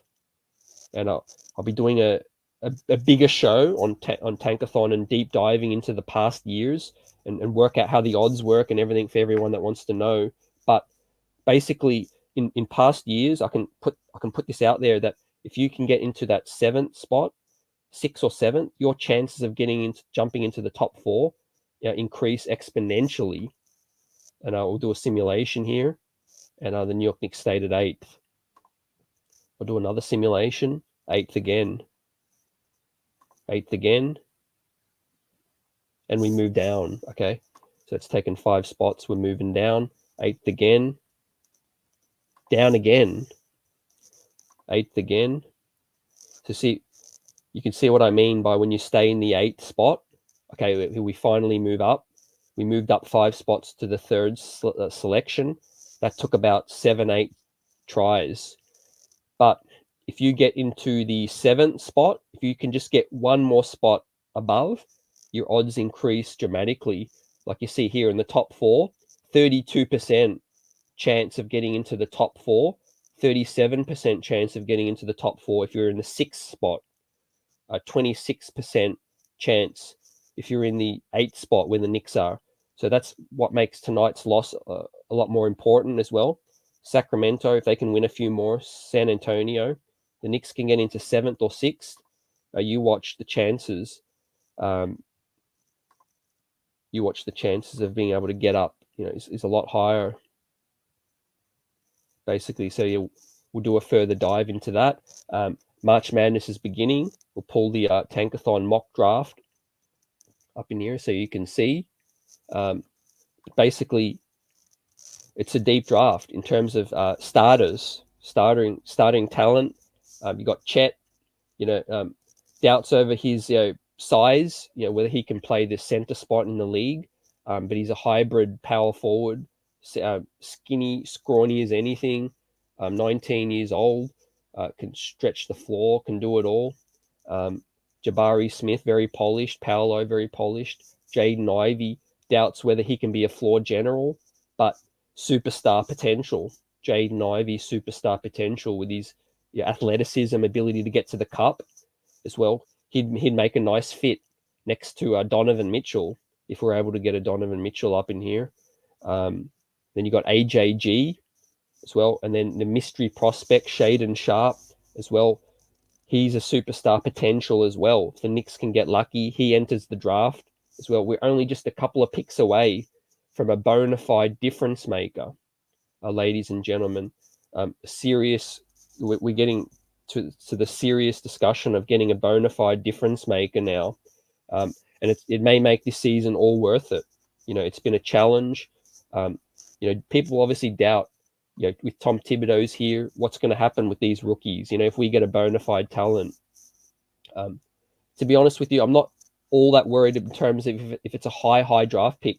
Tom Thibodeau will play young players if they're a star, if they can really help you win. If they're a borderline starting fringe talent, he's more or less likely to play them, I think. But if we can get into that top 4 as well, that's a serious talent. And like Vaughan there says, LOL, we locked in the 8 forever. It's the purgatory, Vaughan, chat, everyone, like 8th spot. We know it all too well with Frank Ntilikina in the 7th. We know Obi Toppin, 8th or 9th. Kevin Knox, 8th and 9th. Right. It's just, although we do have better drafting, scouts now, but this draft is deep. This draft is pretty deep. I trust our scouts to get us that best talent. If we look back just to last year, we rewind, we wanted Trey Mann, we wanted Chris Duarte. They look like they were solid selections. So the New York Knicks, I have a lot more faith in our selection now. Now let's just let the ping pong balls and the losses do their thing, and let's hope we can get there. And D Public says, I'm going to be realistic. The Knicks aren't getting a top 10 pick, so AJG is probably our guy. Look, it's touch and go. I think D Public, we might win 3 more games max. I think if you look at the standings, D Public, everyone, there is a serious chance if we end up in that 7th or 6th spot. You're talking about a 32% chance of getting into the top 4. So, it is realistic. Could we bank on it? No, probably not. We probably are going to select around, if you had to ask me right now and just guess, I'd probably say we're going to pick, 8th, 7, 8, 9. And like you said, AJG is a quality prospect, but there'll be sleepers. There'll be people rise at March Madness. There'll be people fall as well. The whole month of March is to come. Let's hope. We might even lose out for the rest of this season. As crazy as that sounds, we might lose out for the rest of this season. And our Carlos, salute. Julius had a Pat Bev moment. LOL. With the push. Yeah. Again, how much faith do you guys have in Julius even being around or a leader for this club, right? To be pulling off things that he's done this season. What would it take for Julius to be in check? If let's say hypothetically, we brought in Donovan Mitchell or, Karl Anthony Towns, someone like that. Would you feel confident Julius could take a back seat? Could he take a back seat and accept a lesser role right now based on all this folly that he's doing? It's crazy. And Mike, Obi probably had a hangover from celebrating his birthday. Happy birthday to Obi Toppin, New York's own as well. I hope he's here for the future. He's here for the long haul. Let's see. He told Tibbs he hurt his leg. Apparently a hamstring. I think it's a hamstring. But like I said, what I want out of the rest of this season, guys, is that we use the 20 games and we see what we got in the young players, basically. I know we sound like a broken record, but a lot of these players are on rookie contracts and we need to find out what they can do. We need to play Obi a lot more, Cam Reddish a lot more. There's financial decisions to make. Emmanuel Quickly, I feel like we're closer to knowing where he's at right now because we have given him some love. We have given him a try. Emmanuel Quickly is good for that spark plug off the bench right now if he sticks. I don't want him anywhere near running the point at the moment. We need a proper point guard solution. But Emmanuel Quickly, I want to keep him for his rookie contract. Just keep him around to try and develop and see what he can become. With more years down the line. Right now, he's only in his sophomore season. And everyone else, Quentin Grimes, I could see being a starting talent. We see firsthand tonight Cam Johnson and we see Mikal Bridges, right? That's who I feel like could be the ceiling that Quentin Grimes can have. A starting 3-and-D player on a winning franchise. His defense is solid this season. He's shown some two-way potential. He's shown ability to handle the rock. He played point in high school, and I think Cam Reddish as well as Quentin Grimes can handle the rock, can handle some of that ball handling duties. So, the Public signed Caleb Love, undrafted, as our point guard. J-Dub, salute. We need to not bring Tibbs back, and he's not playing the youth. So yeah, that's a situation that's going to be top of the mountain in terms of decision making. I feel like J-Dub, in terms of, like I said, he's the easiest one that's expendable. Julius Randle's under contract. They're not going to move him unless there's a deal that they like. So draft night, let's say, hypothetically, it's draft night tonight. The New York Knicks are going to canvass what's available. If there's not a deal that they like, I feel confident they'll keep Julius Randle because they don't want to, trade on low value. But Tom Thibodeau is an easier guy. He's an easier guy to get out of here. It's a scapegoat. And Vaughn wants to pay Mitch the bag. Mitch balled out tonight. It's going to be interesting. If you have to ask me, I think Mitch is gone. I think he's gone. He's putting a lot of signs, a lot of energy out there. Whenever he's asked, does he want to be in New York? He says, I'll let my agent handle that. He's not happy with his role. And maybe if it's not that, maybe he's not that unhappy with New York. Maybe he wants to go home. He wants to go to New Orleans or a young team that gets up and down, that wants to prioritize him a lot more in the offense right now. We talk about the offense, like what offense? Because the New York Knicks, Tom Thibodeau allows a read and react freestyle offense, and these players don't look for Mitch in read and react freestyle offense, right? He's an afterthought for them, and it's pissing him off. And J-Dub, Tibbs is stubborn, and he'll halt the development of our team. Yep, absolutely, I can agree with that. He had a certain ammo last season because he got us to the 4th seed. But Tom Thibodeau, he's been humbled this season by the roster as well. And it's not all his fault. He was given a dud. Tom Thibodeau was given a dud roster this season. He lost his defenders. He's made some boneheaded moves as well. He's definitely not completely innocent. But Tom Thibodeau's, we know he's 64 years old, and he's probably not going to get another NBA coaching job. He's coaching for his life right now, and it's detrimental for us because it's just another dude that's on his last legs trying to save himself, trying to clamor onto the vets and things like that just to save themselves. He's a lame duck. I feel like basically if it's not this off season, it's next season that Tom Thibodeau will get fired, I think. And Mike says, has anyone noticed how Cam cuts back door and seems to be in the middle? Remember, Tibbs doesn't look for this. Yeah, exactly right. Movement, ball movement. Players do cut at times, but with read and react offense, we don't have cerebral players. We just don't. They want to go ISO. Julius Randle got the goggles on. He got the tunnel vision going. He wants to be one-on-one.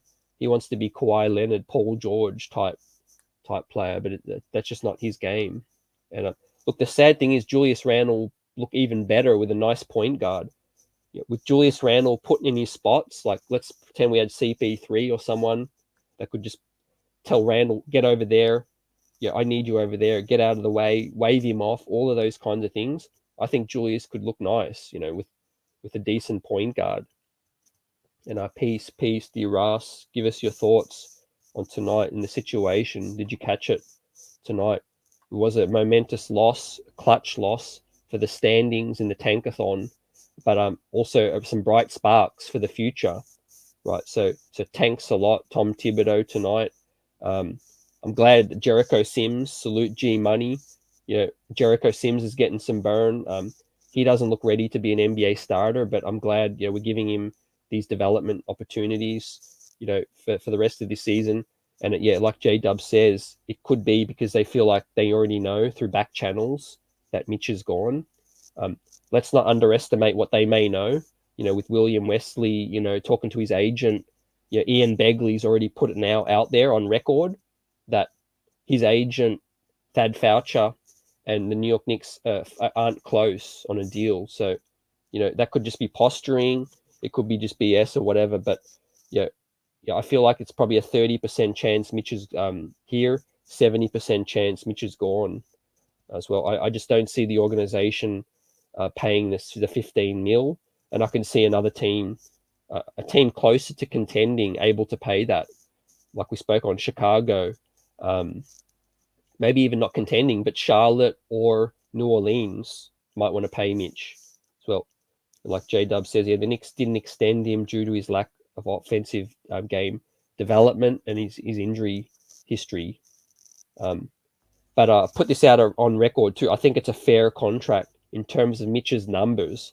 I think he's only entitled to get paid that because, people like Nerlens Noel gets $10 million. Mitchell Robinson ain't worth $14 million. If Nerlens Noel can get 10, let's see what Mo Bamba gets too. He's going to be another free agent center that's on the free agent market. Mo Bamba, would you be happy with a swap if we lost Mitch but got Mo Bamba? Would that make you more satisfied, or would it be a consolation, or would you be upset? And D-Ras, facts. Our players can't read. Like I said, when losing creeps into, players want to go. They want to break plays. They want to isolate. They want to go one-on-one. The matchups get personal. Like look at Julius. He wants to go straight at Cam Johnson. He wants to go straight at Jay Crowder all the time. OG Anunoby. It gets personal too much, and that's a blight on the coaching staff, on a no point guard as well. We need a veteran point guard or someone that could get dudes in their spots. Facts. E. Gibson. It'd be tough just to let Mitch walk and get nothing in return. And then we gave Nerlens Noel, man, 3 years, 28 mil in the off season. It is right. That's where Leon Rose has failed so far as well. He's failed with some of these contracts. But at the end of the day, it's short-term pain for long-term gain, because next season, Kemba Walker's deal is expiring. Nerlens Noel is expiring. Alec Burks is going to be expiring next season as well. So whilst we lucked out, these dudes don't have no trade value this offseason or this summer. However, into next season's trade deadline, if these dudes are still here, bless us. If they're still here, they're going to have trade value, because Nerlens Noel's 10 mil is going to expire. Kemba Walker's and Burks as well. And maybe D Rose too. G Money, that was a feathery shot by Cam at the end. If Mike breathed in the game on ESPN, it would have said bang, bang. Facts, G Money as well. Like I saw it coming, G Money too, and chat, when it was 1 second to go, they ran the ball up the court. Like it was written in the script tonight. Like it just was. Like it was just one of those classic New York Knicks losses dating back to 2010 when Amari was here as well. And JW, we need to develop Cam and RJ at the same time, because their extends are due at the same time as well. That's what's critical to J-Dub. Like I said, those two guys, that's what made tonight a bit more frustrating as well, because they were playing well together off each other, and Julius out of the game. We lucked out, Julius fouling out, getting ejected, sorry. And this was an opportunity to see Cam and RJ ball out together, right? Have a glimpse of the future in our crystal ball. But no, he subbed Cam Reddish out to bring in Evan Fournier. Like, that's just straight politics, right? That's how you know. And, I'm the first person that would fly Tom Thibodeau out of here. Straight facts. But I do want to say this. That's how you know the Evan Fournier thing is front office driven. It's political, because Tom Thibodeau did not lobby to bring Evan Fournier in here. That's on record. He wanted Reggie Bullock. And the fact that he's still having to put Evan Fournier back in the game, to me, that tells me the front office is the one that's told Tom Thibodeau, you must play Evan Fournier, right? I don't think Tom Thibodeau is at the root of the decision of playing Evan Fournier. I think it's a political decision. The front office gave him the money, and they don't want to look bad, I think, because Evan Fournier don't play a lick of D. So I don't think Tom Thibodeau is the real reason to put Evan Fournier back in the game. But either way, heads have to roll, because it's a sad situation, right? you can't be putting Evan Fournier back in the game this late in the season when we already know who Evan Fournier is, and yeah, G Money. Also, don't be surprised if the Clips either win in a blowout or destroy the Knicks on Sunday. What do you guys think? Do you think we're losing out the rest of the way? 20 games left. I'm going to put us at maybe 2 more wins. I think we may beat Sacktown, and we'll win 1 more game at the Garden. I think maybe one of the last few games, just to try and get a feel good win towards the end of the season, maybe. But let's see, man. We're this close to a top 4 selection. Let's just keep this tank rolling. And Mike, I can't believe I'm about to say this. Elfrid Payton was very good at getting Randle the ball in his spots.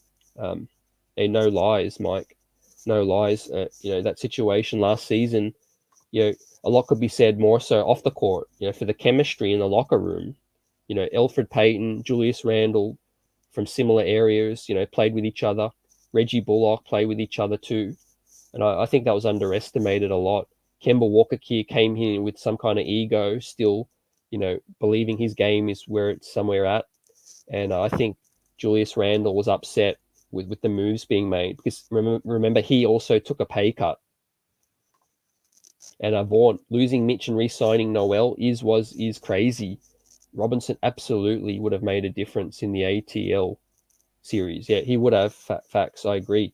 He definitely would have made that difference. We've seen him play well against Clint Capella too. Absolutely. And J-Dub, CT, which player in the draft do you think would help us immediately? A great question, J-Dub. And I'm getting more, I'll be honest, I'm getting more and more enamored with this draft as I watch. And we haven't even started March Madness, and there's going to be some risers towards the end. I'm really confident in our draft scouts. But the players that I think will help us immediately, look, it's a long list. I think the top 4 can help outside of Chet. Chet's obviously a little bit more raw, but if we can get Jabari Smith, Banchero, or Jaden Ivey, I think that'd help us immediately. I also think later down the draft, Ben Maturin. I think the G League Ignite talents, Dyson Daniels, and the other one that escapes me, I'll pull that up. The other, he balled out in the All-Star game. Marajon Beauchamp.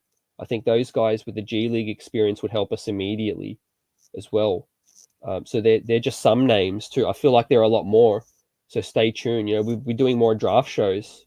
Make no mistake about it. We're still covering this regular season and the playoffs, but we'll be doing a lot more draft coverage. Coming up. I look forward to it. G Money. Suns do thrive in the close games. The chemistry is clear to see. G Money too. They play for each other. If they can get healthy, they have a shot at winning it all. But time will tell. Yeah. And G Money chat. What do you guys think of the Ayton situation? That's another center that's disgruntled with the paycheck that was offered to him by the Phoenix Suns. DeAndre Ayton feels like he's worth the super max, and he helped the Phoenix Suns get to the NBA Finals. So that's a situation. All's not rosy with Phoenix Suns right now. Right, a lot of these centers want to get paid. DeAndre Ayton's nice, but is he having a better season than Karl Anthony Towns, who won the 3-point shooting contest? Karl Anthony Towns can stretch the floor now. He's lights out from 3-point now.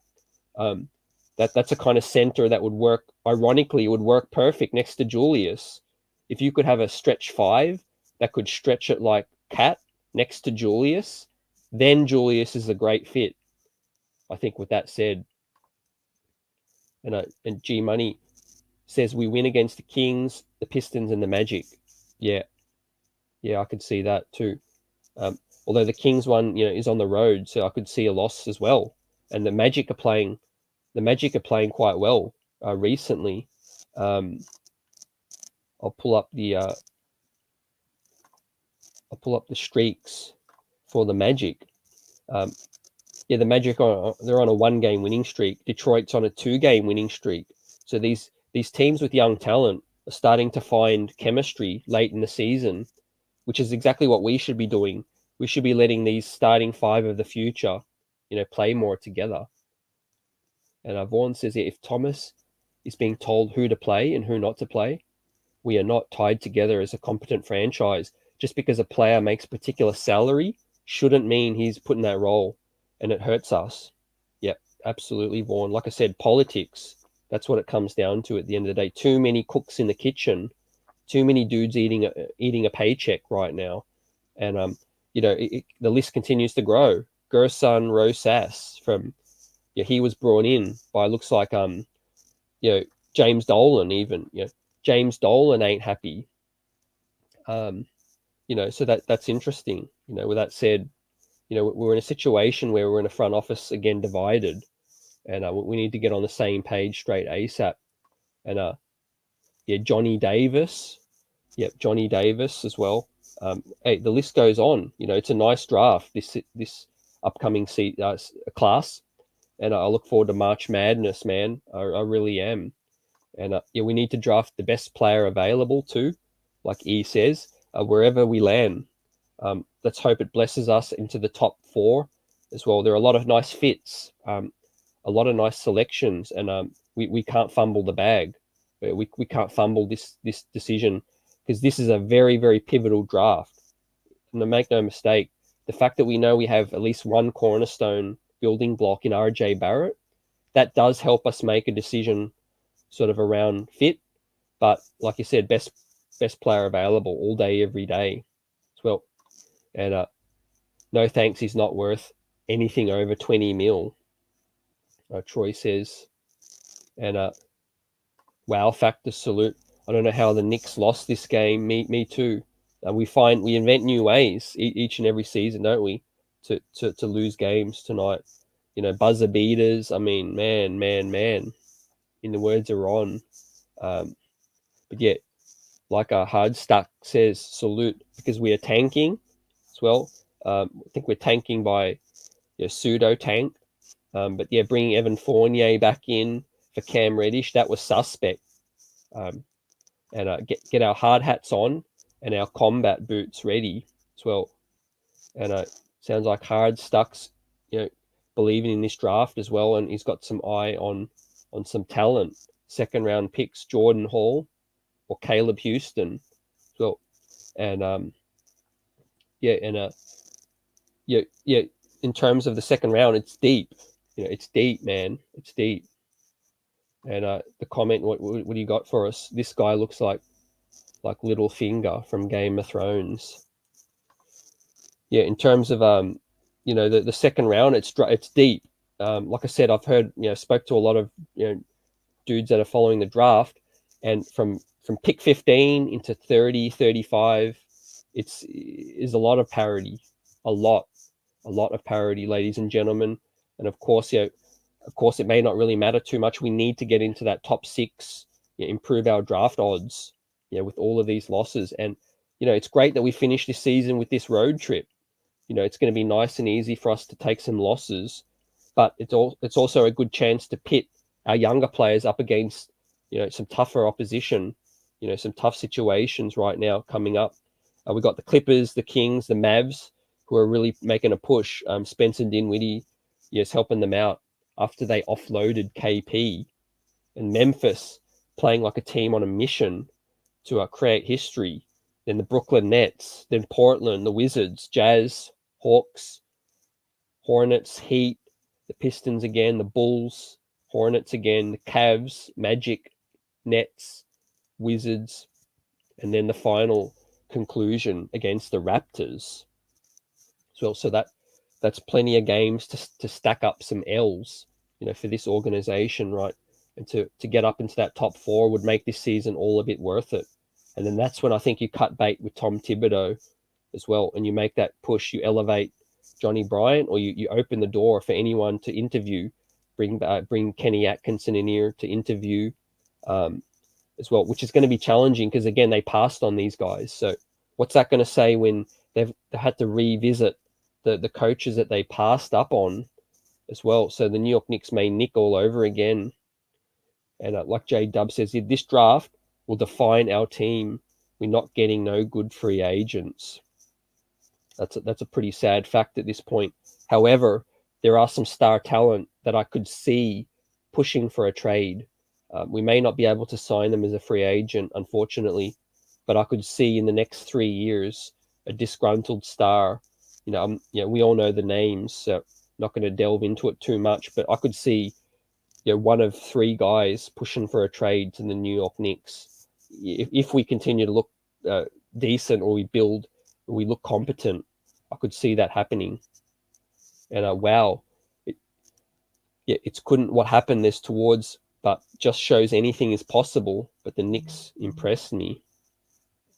Okay, in terms of some of the young players, the talent, you say, sorry, I meant to say I couldn't believe what happened there as well. But the Knicks impressed me. If they play like that again, it'll be good. Yeah, exactly right. We're not just spitting on the negatives too. We see some positives too. Um, Jericho getting some minutes, RJ starting to step up. He's going to have inefficient nights, but I feel a lot more comfortable with moving forward with RJ on the team after seeing this season. Right, any doubts put to rest. He's still on his rookie contract, still so young. It's about fit now, and it's about surrounding RJ with the right talent, around him. He needs shooters around him. We've seen how RJ Barrett can get to the cup at will this season. There's no stopping him like a Broadway bully. We just need some shooters around him, right? Some athletic wings. Cam Reddish could really be a nice fit. I could really see that happening. Could be that nice fit around Star J Barrett, if he continues to improve with his shooting, because his slashing to the cup is great as well. It puts pressure on the D, and it really makes the defense fold and collapse. And like Hardstack says, to wow, pulling of Cam in the fourth for Evan and having no defenders in the last 10 seconds of the game are all tank plays. Yep, like the New York Knicks mastered it down pat. We'll see. I feel like tonight was scripted. Just the way it happened at the final few plays in the last couple of minutes. It was just like back and forth, and we had no one that could stay in front of Cameron Payne, who could just get to the cup. Alec Burks again. That situation is maddening, right? Why is he playing point still? They're just hurting his trade value even more. Alec Burks' trade value was all set. It was nice as a scoring guard off the bench, but they fumbled that situation. And Ahmad, salute. Stars want a stable franchise with a competent front office, and we need to do a proper build through the draft first. Yep, straight facts, Ahmad. Yeah, and players are connected around the league. They see issues. They see players talk bad. KP talked bad about the Knicks, when Kevin Durant was seriously thinking about us. Some other dysfunction, watch Mitchell Robinson. If Mitchell Robinson goes with another team, he'll post some ish on social media, etc. When there's losing, there's always disgruntledness, but we need stability, like you said, and it starts with the front office. They need to get on the same page with Tom Thibodeau, right? If they have a certain vision that Tom Thibodeau is not carrying out, they need to put the kibosh on him ASAP. And J-Dub, you get free agents when you build a young core team. Good draft equal good signings as well. Exactly. That's the best way to build, right? Like the young Brooklyn Nets. There's been quite a few blueprints in the last 10 years. That young Brooklyn Nets squad with Jarrett Allen, Karis LeVert, D'Lo Russell, Joe Harris. That squad was looking nice under Kenny Atkinson, and that made them attractive. The Cleveland Cavaliers weren't that attractive, but they nailed the draft. They got Darius Garland. They were lucky to get him late in the draft. They got Evan Mobley after one horrible season, and then Jarrett Allen. They swing a couple of nice trades, and then bang, in the blink of an eye, you could turn this thing around, right? That's why we just need patience. And a 007 salute. The front office has drafted well in the second round, but our problem is at the top selections. Yeah, agree. They have whiffed, and RJ was not drafted by Leon. Leon is not impressed in free agency or the trade deadline. Yep, facts. And it's a team as well. I'd include Scott Perry with that situation, 007, because Scott Perry handles the phone calls for the trade deadline, season, free agency. And there are also some rumors that Scott Perry wanted some nice prospects, that we didn't go for. Lonzo, DeMar DeRozan, situations like that. Scott Perry put his opinions forth, and That's what I mean about too many cooks in the kitchen, because Leon Rose has got all these voices, but at the end of the day, he just ignores them all and will go with his own decision. And the Jazz, Grizzlies, Hawks, Cavs, Sixers, Harden have all built through the draft. Why can't we? Hashtag no shortcuts. Yep, facts, Vaughn, as well. Sick of the shortcuts right now, right? The fan base is more patient than we get credit for, right? We're at a point now where we've seen so much losing, so many bad contracts, so much bad luck, so much dysfunction. We're at a point now, man, just let this thing build organically, right? Like a plant in the backyard. Plant a seed and let that seed grow, right? Give it water, give it sunshine, and just try and let it grow, right? And then it's eventually going to grow some fruit on there, you know. And Wow says, you know, you think there is a chance at all if they had fouled Cam, a chance of OT, yeah, if they had fouled Cam, yeah, exactly, another situation, right? Facts, I agree. Do I think there was a chance of OT? Yeah, I think there was. Yeah, absolutely, it was. And J Dub, I feel like the front office and Tibbs are not on the same pages, which means Tibbs got to go. Yep, you hit the money there. Too many cooks in the kitchen, and who's above all them at the end of the day, right? It's sad, but you know, when business leaders fail, the company, someone's got to step up. The owner of the company, James Dolan, needs to step in and make some more firings as well. Facts. And 007 next season is going to be a dud. We're stuck with Fournier, Noel, Burks, and Kemba. This is a nightmare. Oh man, spitting facts. In terms of Fournier, Noel, Burks, and Kemba, like I said, the 007, it's expiring deals, so I don't think it's in terms of a nightmare. I can understand how you feel that way now. Let Kemba, set off into the sunset, after a buyout this season or a trade. But I feel like Noel, Burks will be out of there as expiring deals. Fournier we're probably stuck with. And ladies and gentlemen, super chat 007 Angelo, appreciate that. Finally, YouTube turned on the super chat. Nice. You have a drink on me, CT. Hey, means a lot, man. Appreciate that. Let's get it. You've been riding and dying with us, with the streets are buzzing, and I appreciate that. Let's get it. Hey, just believe that there will be, some a drink had on that. Appreciate it first and foremost. I need the drink, but secondly, there's more drinks to come, and thirdly, we're going to see some changes with what you hit on 007 with your first comment. There's going to be changes. Like we're at the crossroad, with this situation and this season right now, because of the dysfunction and the dudes not being on the same page, right? This roster is a makeup of like 5 different artists that all have a different vision, and they all had to paint on the same canvas, right? They weren't allowed to have their own canvas to make that painting, and what we're seeing now is a piece of junk, basically, that's concocted together. And I think, with those contracts you point out, I think Nerlens Noel was the worst one. I think they got a little bit too excited with Nerlens Noel keeping healthy last season. Again, what's been the trend of Nerlens' career? He's been injured most of the time. Alec Burks, I think, was an okay signing for the contract, provided he's in his normal role. The Kemba Walker thing was a flyer. We're stuck with that, we've been stuck with that this season. But I think we can use that salary as an expiring deal. But the Fournier one hurts the most. That's the nightmare in my opinion. And J Dub, I really want Jaden Ivey. I feel he has New York written all over him. He does, right? It's almost like he's got a tattoo of New York somewhere under his sleeve. J Dub, I completely see that too. His game's built for this. His box office, he's got room to grow. Doubts so far at the moment. Is he a floor general point guard that we need? Is the box office talent, the athlete that we need? Is he a kind of dude that can run the team? I'm not sure, but I select him all day, every day, and twice on Sunday if we get to the top 4, right? You draft him and then you figure the rest out. Yeah, make no mistake. Yeah, let's continue to see him ball out for Purdue. I think, like El said earlier in the chat, tomorrow, I think we can see Jaden Ivey ball out for tomorrow as well. And the New York Knicks, how long would it have been?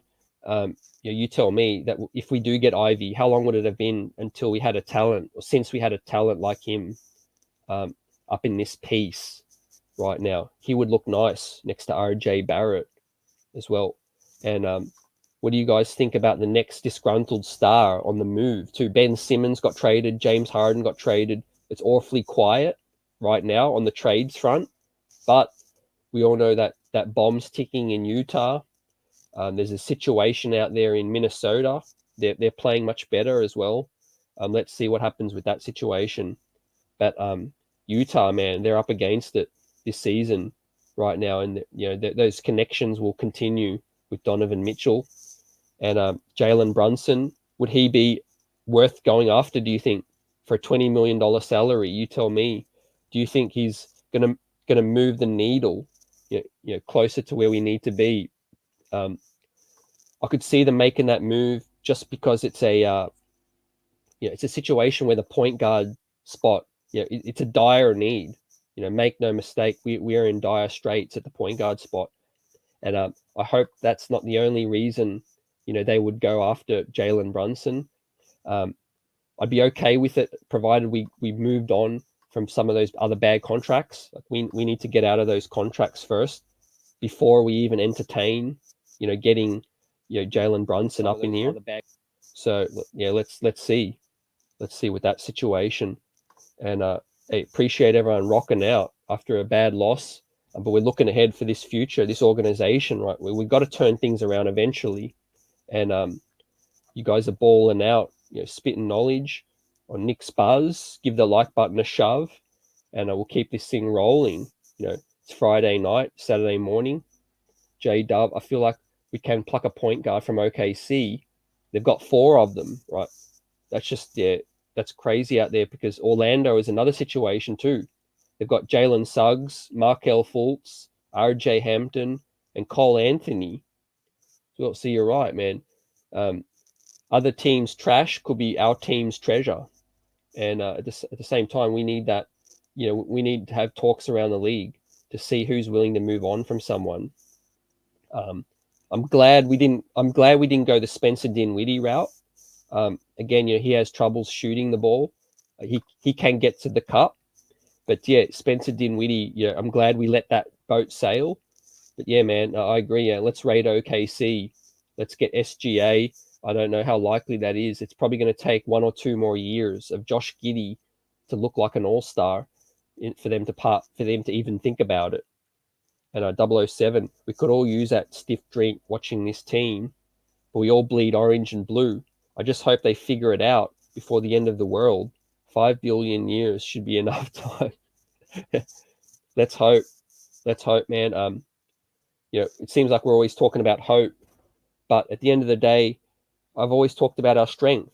Our front office free agency is not a strength, but our drafting. We've looked competent in a second round, like everyone's saying, but we have looked competent with who we've targeted in the first round. Chris Duarte, Trey Mann, Trey Murphy. There were dudes we were targeting in the first round that we didn't ultimately get, but they've worked out. They've looked like a nice piece. So let's hope Walt Perrin can do his business. We'll get more draft coverage coming soon, and let's get this tank rolling. Right, we just need this New York Knicks current ball club to do their role and continue to rack up losses. And E says, I don't see Brunson being worth the dollars, and he's not a game changer. But then Ayton is an old school center who needs a point guard to set him up. Yeah, absolutely. It's challenging in that situation, right? Because we've had our fair share of unathletic point guards as well. If you think about it, we need someone dynamic too. We need someone that can really bend the defense, collapse the D. Brunson's crafty, he's savvy, he's nice. He's a nice floor general. He's undersized and he's not athletic. So they're the knocks. And in terms of the money too, it hurts my head just to think about that. situation. I know the going rate for a starting point guard is 18 to 20 mil. So we're going to have to pony up, if we want that. And Wow says, yeah, what's your prediction on the Clippers v Knicks? Bearing in mind the Clippers are playing good ball, especially Jackson, who beat the Lakers yesterday with that late game. Yesterday, which is a late game next, and if the Knicks will make the playoffs as well. Good questions. My predictions on the Clippers game. We know it's a normal time, a normal tip off. We have a let me just pull that up. It's a later tip off, West Coast. The Clippers, they're in a situation where they're playing decent ball. I expect us to take another loss. With that, I'll take another loss against the Clippers.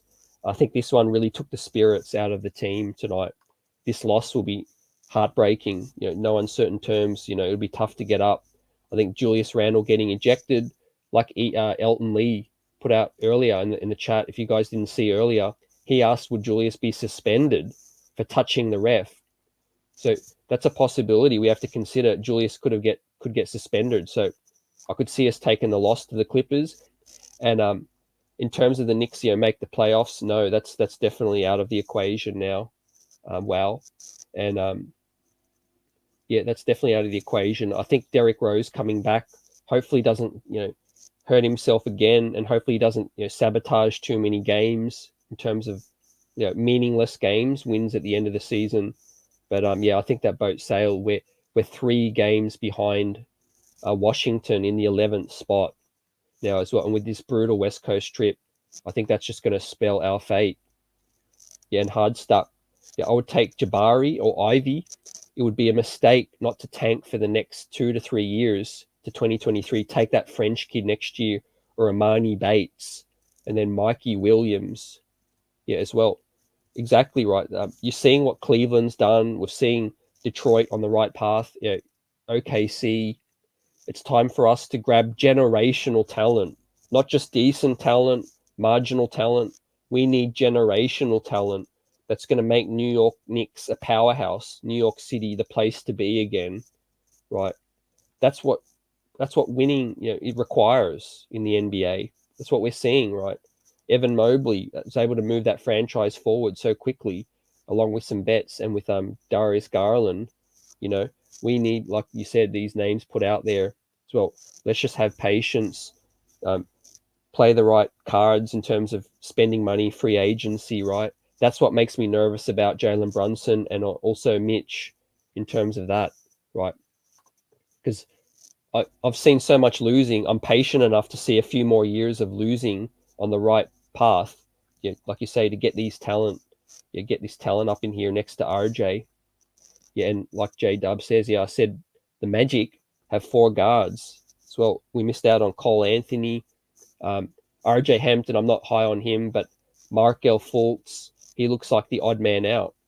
And Jalen Suggs is a baller as well. So Orlando stacking guard talent. They know what it takes, right? How has it been the New York Knicks have gone this long until figuring out that you need superstar guards in the league, right? It's a guard-driven league right now. We're running our offense through a power forward right now with no handle as well. So it's just maddening. We need that guard up in here. We need guards, plural. And J-Dub, if we can get a point guard in the draft, would you trade Fournier, Noel, Burks for John Wall? Has 1 more year left on the contract as well. Look, John Wall has 1 more year on the contract. If I could trade Noel, Burks, and Fournier's money for John Wall, definitely. Although, outside of Fournier, Noel, Burks are expiring deals as well. So I don't know what John Wall would mean for the culture, but if we could get off of Fournier's money, then sign me up, J-Dub. And what scares me is Tibbs is going to win a couple of meaningless games that will take us out the top 10. Oh man, that's my worst nightmare. That I've thought about that as well. That is legit my worst nightmare as well. Meaningless games, bringing D Rose back for 10 games left. he hits a couple of step back threes to get us a buzzer beater or something. That's front office malpractice. If that happens, straight facts, right? If they allow that to happen, that's malpractice, right? Bringing a 33-year-old Derrick Rose back to try and help us win some games, nah. And that's why I said this West Coast trip, it's come at the perfect time because we're playing on the road, tough opposition, and we're at the point where these losses are going to come more easy. They're going to come more smooth. It's the games at the Garden late in the season that scare me, like you say, where the crowd get amped, Tom Thibodeau's heart's beating fast, adrenaline's flowing, and they're going to try and win a few games to feel good about themselves at the end of this season. But hey, at the end of the day, we all know players can't tank on the court. The coaching moves, the strategy, the front office is what helps you lose games. And like tonight was a blessing in terms of just fate. It was just pot luck that we lost the game. They made a couple of dodgy decisions, but I think moving forward, the front office knows what they need to do to put ourselves in the best chance to lose games, and also develop some of these young players. And I think Jericho Sims getting some more minutes, it does look like that they're in terms of giving him minutes, they're looking at, or they're open to decisions for for bleeding the youth and taking some L's. Yeah, and 007, if we wait for the perfect point guard, we might see RJ want out of New York. Other teams would love to steal him, from us as well. I'm not too worried about RJ being discontent. 007, I feel like he wants to be in New York. He's built for this. If we do it the right way, we need to prioritize RJ. Treat him like he is that dude if Julius gets moved on, and give him the keys. Right? Don't mess about. That's when you can make a dude really disgruntled. If RJ sees that we're making smart moves and we're giving him nice young talent around him, I think that's going to make him want to stay even more and stay in New York. And Wow says, if you had to bring in 2 players from other teams, West or East, to trade, and trade 2 from the Knicks, who would they be and why? Great question. So 2 players from other teams, West or East, from the Knicks, who would they be and why? I'd probably have to start with either with OKC and Utah, either Donovan Mitchell or SGA. Get me Donovan Mitchell and SGA because they are game changers and they're on the right timeline. So yeah, that's what I'll give you in terms of who would we trade away. It'd be Julius Randle, some young players and some picks, to get those dudes up in here as well. I want to prioritize guard play. That's what we need, right? We could find big men like Jericho Sims. We could find power forwards, role players. We have Obi up in here, but we need those point guards up in here ASAP. And I'm also still curious about Cam Reddish. I want to see Cam Reddish for the rest of this season, and see what he can do. Tibbs going to do it because he's fighting for his job. Tibbs doesn't care about the future. He's a win now coach, so fire him ASAP. And that's the sad situation. That's why I said the leadership from above, the leadership of this organization needs to step up, J-Dub, and make that, seal his fate if he's going to be stubborn like that. Every coach was hired to be fired at some point, and he's 64 years old, and I agree with you. He's going to want to try to push his agenda and win now. He had a hand in signing D Rose, Taj Gibson, Nerlens, and the like, and he wants to make those moves look pretty. And at the end of the day, like he said, he's going to try to polish a turd, and I put lipstick on a pig. And I think it's a losing situation, and he is going to push for his life because this is his last NBA coaching job. I feel like for Tom Thibodeau, and it's going to be tough for Leon Rose, being close to him and being his former agent and going ways back. At the end of the day, he might just have to make him a sacrificial lamb, and pay out his contract and just let Tom Thibodeau sail off into the sunset, with his career earnings. And Troy says Tibbs is incapable of winning. The dude can't coach. Look, last season he got the most out of the squad. Tom Thibodeau can coach up D. If he's got defenders, he can get dudes to buy in. But yeah, I agree in terms of his X's and O's. I'm not happy with his offense. I'm not happy with his adjustments, his ability to not make any adjustments and moves throughout the game. It's sickening. It's maddening. And just get me a more open-minded coach. Like I said, that has the flow of the game. Knows what's going on. Isn't afraid to make some adjustments. That's what we need.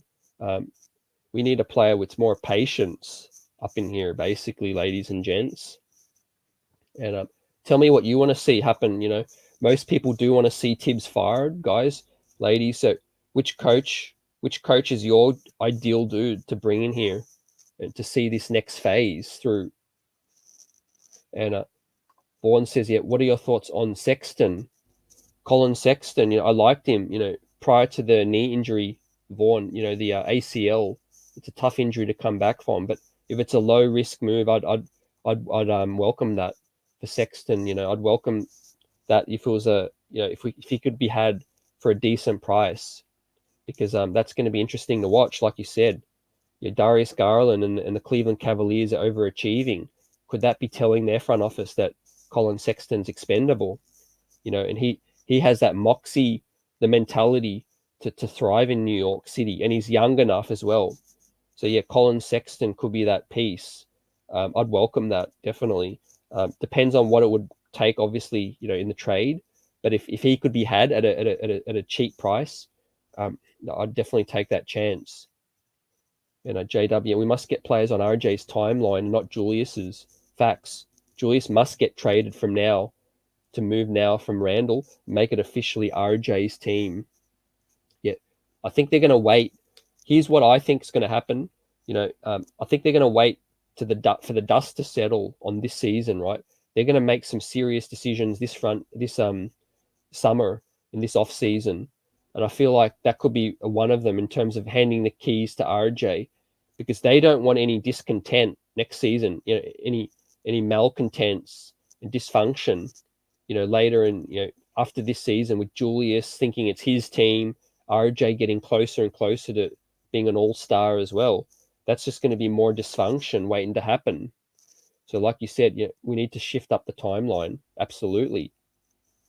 Troy, Tibbs is an old school coach who motivates players, but he has no schemes, and he wears players after a year, unless you have a team full of all good players. He's trash. Completely agree, Troy, as well. He gets the most out of, like you said, he pushes vets. He gets them on his side. If they're a player like Taj, D Rose, been through the trenches, they want to ball out for him. But young kids, young players, like, they just don't relate to that. They can't relate to Tom Thibodeau in terms of his decision making, with minutes and all that. And the hard stuck is on the Kenny Atkinson train too. He'd be perfect to set the table. He's a dude that I really wanted us to try as well, because he was proven at doing it with Brooklyn. He set the table nicely there just before Kevin Durant and Kyrie came, and and Steve Nash took over. So yeah, I agree. Hard stuck. Get me Kenny Atkinson. And Wow says here, do you think a player like Curry would stay at the Warriors for good, or do you think the Knicks would ever approach that because the 3-point shooting would help the Knicks? I think Steph Curry is a Warrior for life. I think they're going to keep him. He's helping them win still right now, and I think I don't see Steph moving on, man. I just don't. He's a Warrior for life. I think he'll go down. He'll get his jersey retired, and he'll probably stay with that organization even. And J-Dub, the coach is Rick Pitino or Mark Jackson. Hadn't thought too hard about those names, but Rick Pitino, I'd be okay entertaining. Mark Jackson, not really sure on that, because again, we need a player that's on more of the youthful development situation as well. Hard stuck. Anyone who embraces the development of young guys need to get the vet minimum players and one former star to mentor the youngings. That's the way to do it too. Get the right vets and the right development down, and you'll see young players grow. You'll see them thrive. Absolutely. Yeah, E says, yeah, I like Atkinson as well. He's an assistant with the Golden State Warriors, but the New York Knicks front office did bring him in before settling on Tibbs. Yeah, that's my worry too. A lot of you all want Kenny Atkinson, but the Knicks interviewed Kenny and they didn't go that route. How do you think that would play out with them interviewing him again and replacing the dude who they chose ahead of him? Yes, same old Knicks. Knicks going to nick. It's challenging right now, man. And who knows if they want to completely go that route? Maybe they want to keep Tibbs and say, hey, okay, we'll reset the timeline a little bit for a couple of years. We don't want to eat, maybe James Dolan don't want to eat Tom Thibodeau's contract. That's another issue that, he's fired so many dudes and he's paying so many dudes out. Like, that's just challenging, guys, ladies and gents, right now up in this piece. But I'm glad we're talking about it, because it's a serious thing that's going to happen. Look out for the news this summer. The Knicks are going to entertain some shake-up, 100%. I think Johnny Bryant, don't rule out Johnny Bryant getting serious consideration up in here because he's around. Kenny Payne brought him in. He has close connections to Donovan Mitchell. I know we've entertained these stars coming to New York so much that people are tired of that. But let's say Donovan Mitchell, it does get to the point where he's disgruntled and wants to move out of Utah. It's hard to see, his Knicks connections. And if Johnny Bryant was the coach, they're like brothers, basically, do you think Donovan Mitchell would not have the New York Knicks on top of his list if he could come back home and also play for one of his brothers in Johnny Bryant? I know the trade would go down a whole nother scenario, but he would have to put the New York Knicks on his list. And Vaughn's got Tyus Jones, Gary Payton II, unrestricted free agents next season, and Colin Sexton's a restricted free agent, with dollar signs attached. Colin Sexton again, I think he'd come at a cheaper price with restricted free agency, just because if Garland and the like, Sexton's out this season and Cleveland are straight balling right now. The Cleveland Cavaliers are in the 6th spot. They're overachieving. They've lost a lot recently, but they are looking the goods still. And I think they might want to give the keys to Darius instead. And J-Dub does say, Mark Jackson did develop Golden State. Rick Pitino is right at Iona. He ready to come back to the NBA. So, I could see those points too. Good points with that situation. We know James Dolan, to your point, is his name. He's drawn to names. He's name hunting with that situation too. So, like you said, you give Tom Thibodeau the axe. Who are you going to bring in? You got to bring in a name, probably if you're James Dolan again. Otherwise, it looks like, from his perspective, from everyone, it looks like they're going backwards as well, which I don't think to be true. But again, Knicks might just nick all over again with this situation, right? With this shakeup. And also, when does it get to a point where the future of the franchise has an input too? Once RJ Barrett, if Julius is here or is not here as well, if Tom Thibodeau's fired, does he have any input as well? So that's going to be another dynamic. And Wow says here, which vets are available at the moment, which could help the Knicks? Do you mean in the summer? I hope, in the summer, in terms of, vets available. Haven't really looked at the free agent, signings. We'll dissect everything at the end of this season, and we'll look at the upcoming free agent landscape. Wow. But firstly, the New York Knicks do need to clear cap space. We do need to prioritize trying to clear some books if we do want to entertain some bets as well. And I think we will be active on draft night with trades. I think Nerlens Noel's up good as gone, up out of here. He's strapped to the bench. Taj Gibson's earning $5 million this season as well. Joakim Noah's money comes off the books this season as well. That's $6 million. So we can free up some money. We might have to attach an asset or two to move some of the contracts, but I think we can get out of them. And 007 says Mark Jackson has been blackballed by the league. He'll never be a coach again, and it's an owner decision. Yeah, I could see that happening too, because Mark Jackson would have had a chance by now. I just think the stigma, the organizations are going young right now. They're trying to try these young names, the sexy names like um, Jerry Stackhouse, Johnny Bryant's of the world, this kind of thing. I think they're trying to find the next star coach. I think we see um, we see Greg Popovich on his way out. We see there aren't too many really old school coaches in the league anymore. Alvin Gentry's still there, but a lot of this league's going young. You need, it's a different generation of players. Unfortunately, their feelings get hurt. It's a players-driven league. Coach and player got to be on the same page. That's another huge dynamic up in here with that. When thinking about a future head coach, for this team for New York, that's why I think Johnny Bryant and Kenny Atkinson could be the play, because again they're respected, and of course they have experience, but they could be their relationships with players play a big part in that. And 007, I wouldn't put it past the Nets to trade Simmons for Spider. Remember, Knicks are cursed. The basketball gods hate us. Oh man, I hadn't thought of what you first put. The Brooklyn Nets will and deal too. If word gets out that Spider wants to come to New York, let's see what happens with Ben Simmons. Reports still that Ben Simmons, isn't ready to play yet. Might not even be ready to play all of March. So let that sink in.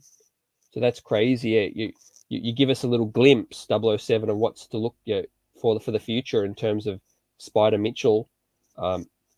Let's keep our eye on that. But in terms of the basketball gods hating us and that, I think it mostly self-inflicted.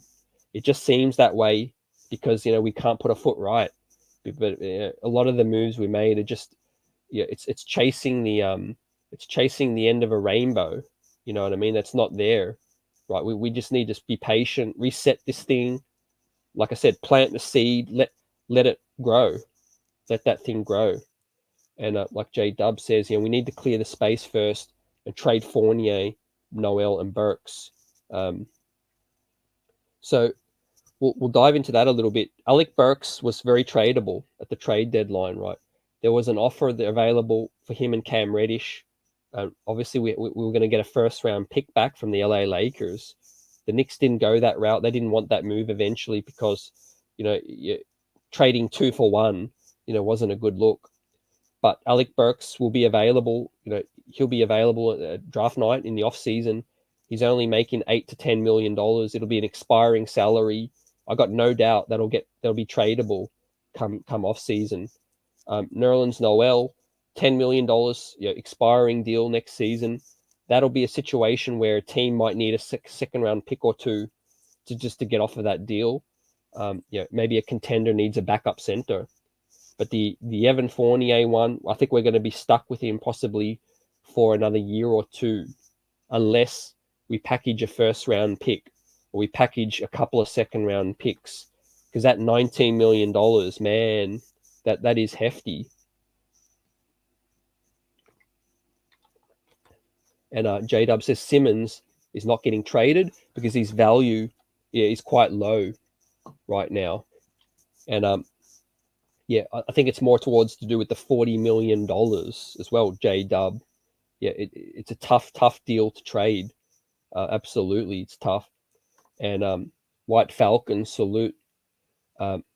We've been had to trade Randle, Burks, and Noel. Yeah, we have to get out of those deals. If the front office wants, or if they survive, James Dolan's cull, they have to rectify this mess, this junk that they created up in here, right? They gave Julius Randle the bag. He hasn't repaid them so far at all, right? RJ Barrett, they didn't draft him, but he's growing. He's showing the goods. This front office needs to make that, the decision, the hard decision, I would say, to get some dudes up out of here and admit that they made mistakes, right? It's not always easy. Some people can't admit they made mistakes. like Tom Thibodeau will ride and die with his rotations, right? The front office, Leon Rose, again, the buddy situation with CAA being his agent, right? Man, if he doesn't cull, make hard decisions, James Dolan might just do that for him. So it's going to be interesting. Next week, hope to get some more beat writers on the show as well. We'll make that happen, and we'll get some insight. We'll start asking some more hard questions about the future of the organization, and what the front office is leaning towards, what the rumors are out there, what they're hearing, and because there's a lot of decisions to be made this off season, man. That's going to shape the future of this organization. And going back to the RJ Barrett thing, I don't think he's going to be disgruntled. I think we've got a couple of years with that. Of course, the clock could start ticking if we keep making some boneheaded moves. But we need to get that thing right. We need to prioritize the next chapter of this thing. The RJs, the Cams, and the like, because like I said, they will get disgruntled. Eventually if we don't. And Wow says, I remember when players like Steph was a problem whenever we played against teams. What player? We need game changing talent at the guard spot, like you say. Donovan Mitchell, Jaden Ivey, Sexton, something like that. Would make a lot of this roster make sense. But truth be told, they put all their eggs in the Kemba Walker basket, and that was just it was a low risk, high reward upside, and it just completely fell flat on its head. It just didn't pay off whatsoever. It's a complete failure. It wasn't a big financial commitment, but to me, it does speak a lot more about the incompetence of the front office, because one, they couldn't land a better free point guard, and two, they didn't see the writing on the wall when the Boston Celtics and the OKC Thunder moved on from Kemba Walker. They thought, okay, that team's trash is our treasure. But they didn't really look into the hard facts that Boston, moved the first round selection just to get off of Kemba's, money, and OKC didn't want no part of Kemba as well. So they put all their eggs in that basket. In Derrick Rose as well, 33 years old. I just don't know what they're doing, man. They dropped out of all the things they did, they fumbled the point guard situation this year as well. They felt the pressure to move Elfrid Payton on, and they didn't replace that properly. White Falcon, we need LeBron this offseason. I'll stay away, White Falcon. I think 2 years too late. Fool us once, fool us twice. We're the fool. In terms of LeBron, we talked about in the chat earlier in the show, the Bronny James situation. Bronny James, it would be another Nick move to try to get his son up in here so we could get a 40-year-old LBJ.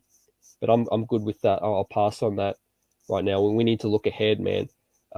Let's set ourselves up on the timeline to win a chip in 5 years from now. Not go no short-sighted moves beyond that, before that as well. And E says, the front office historically keeps fans in the dark. It is hard to predict what they're going to do besides alienating the fan base, LOL. I think a lot of it comes from above as well. James Dolan has that rocky relationship with the media. He's paranoid. He's worried about messages being spread around, misconstrued. He likes to keep media access tight. He's the sole reason I feel like the front office doesn't speak a lot. And it just so happens to help Leon Rose. For them, they don't need to speak to us because of James Dolan, making it okay that they don't speak to us as well. So, at the end of the day, it's disappointing. Again, I agree. Disappointing. Us fans, we put our hard-earned into this thing for year after year. We ride and die with the team. We go to the games. We watch the games on MSG, League Pass, and we need better than that. But for this season, I understand why they're not speaking. They completely dropped the ball. They're ashamed. Their moves haven't worked out. There's nothing really to come up here and say except they failed. I do think they'll say something at the end of the season, though. It's going to be such a big off season. There's going to be so many rumors swirling. I do feel like they'll want to put some messages out there.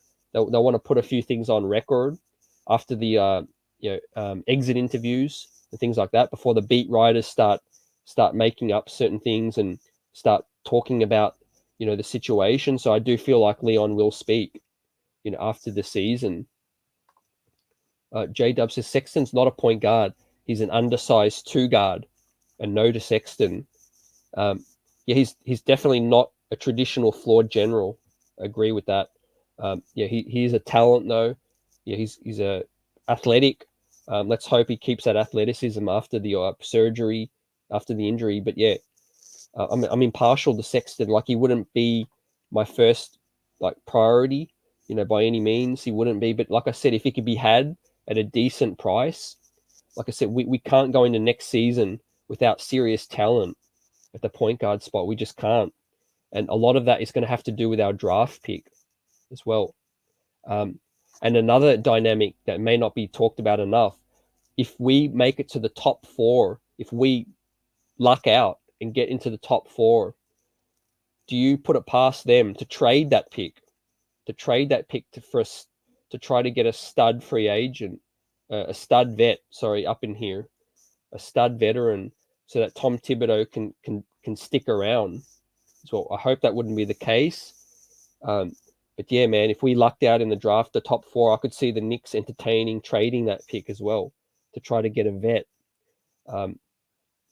It'd be a sorry move, but let's see. At the end of the day, this front office is on the clock as well. No one's off the hook with this situation, right? It's been a grand failure this season, ladies and gents. We had expectations, but we're all about watching the positives for the rest of the season. Let's continue to see what RJ Barrett does in the next 20 games. He's racking up the 30-point plus games. As a 21-year-old, he might set some records. We're seeing Quentin Grimes hopefully get back from the dislocated kneecap.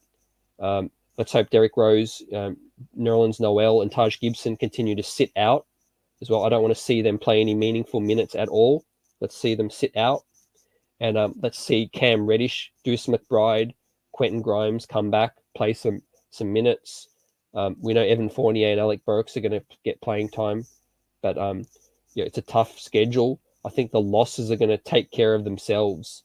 I think we're not going to win any more than 2 to 3 more games. And like we said, we looked at the Tankathon standings. We're currently in 8th. If we can just get up to 7th, that gives you a 32% chance of a top 4 pick. The 6th selection can get you a 37% chance of getting into the top 4 as well. And we're currently in the 8th at the 26% chance. So yeah, it's a significant jump. An 11% jump chance in getting the top 4 spot. If we continue to lose out, Sacramento and San Antonio are just ahead of us. Maybe they pick up some meaningless wins as well. So, like I said, we'll keep our finger on the pulse. I've got a heap of content coming your way as well next week. Guests coming through, more draft coverage coming through. We'll be doing the 90s or never series as well. Pay homage to the team that I fell in love with, growing up as a Knicks fan, and that made me a fan of the Knicks in the 1990s, 90s or never, like it's called. Because, if I didn't become a fan in the 90s, I probably never would have become a fan as well. So we got Chris Herring, author of Blood in the Garden, coming through on Thursday as well. So that'll be fun to talk to him about that. And then part 2 will be another special guest, which I won't reveal just yet. And then, we'll see how it goes, and we may extend that series as well. But we'll continue with the coverage for the rest of this season. Draft coverage coming through. I appreciate the chat. It's been crazy tonight. It was a momentous game. Let's see what happens. More storylines. This Knicks cycle is 24/7, especially on Knicks Buzz. Give the like button a shove. We got you covered. And I appreciate everyone's comments, questions, energy out there. I hope everybody watching as well. Get some rest. And we'll see you on the next one. Peace.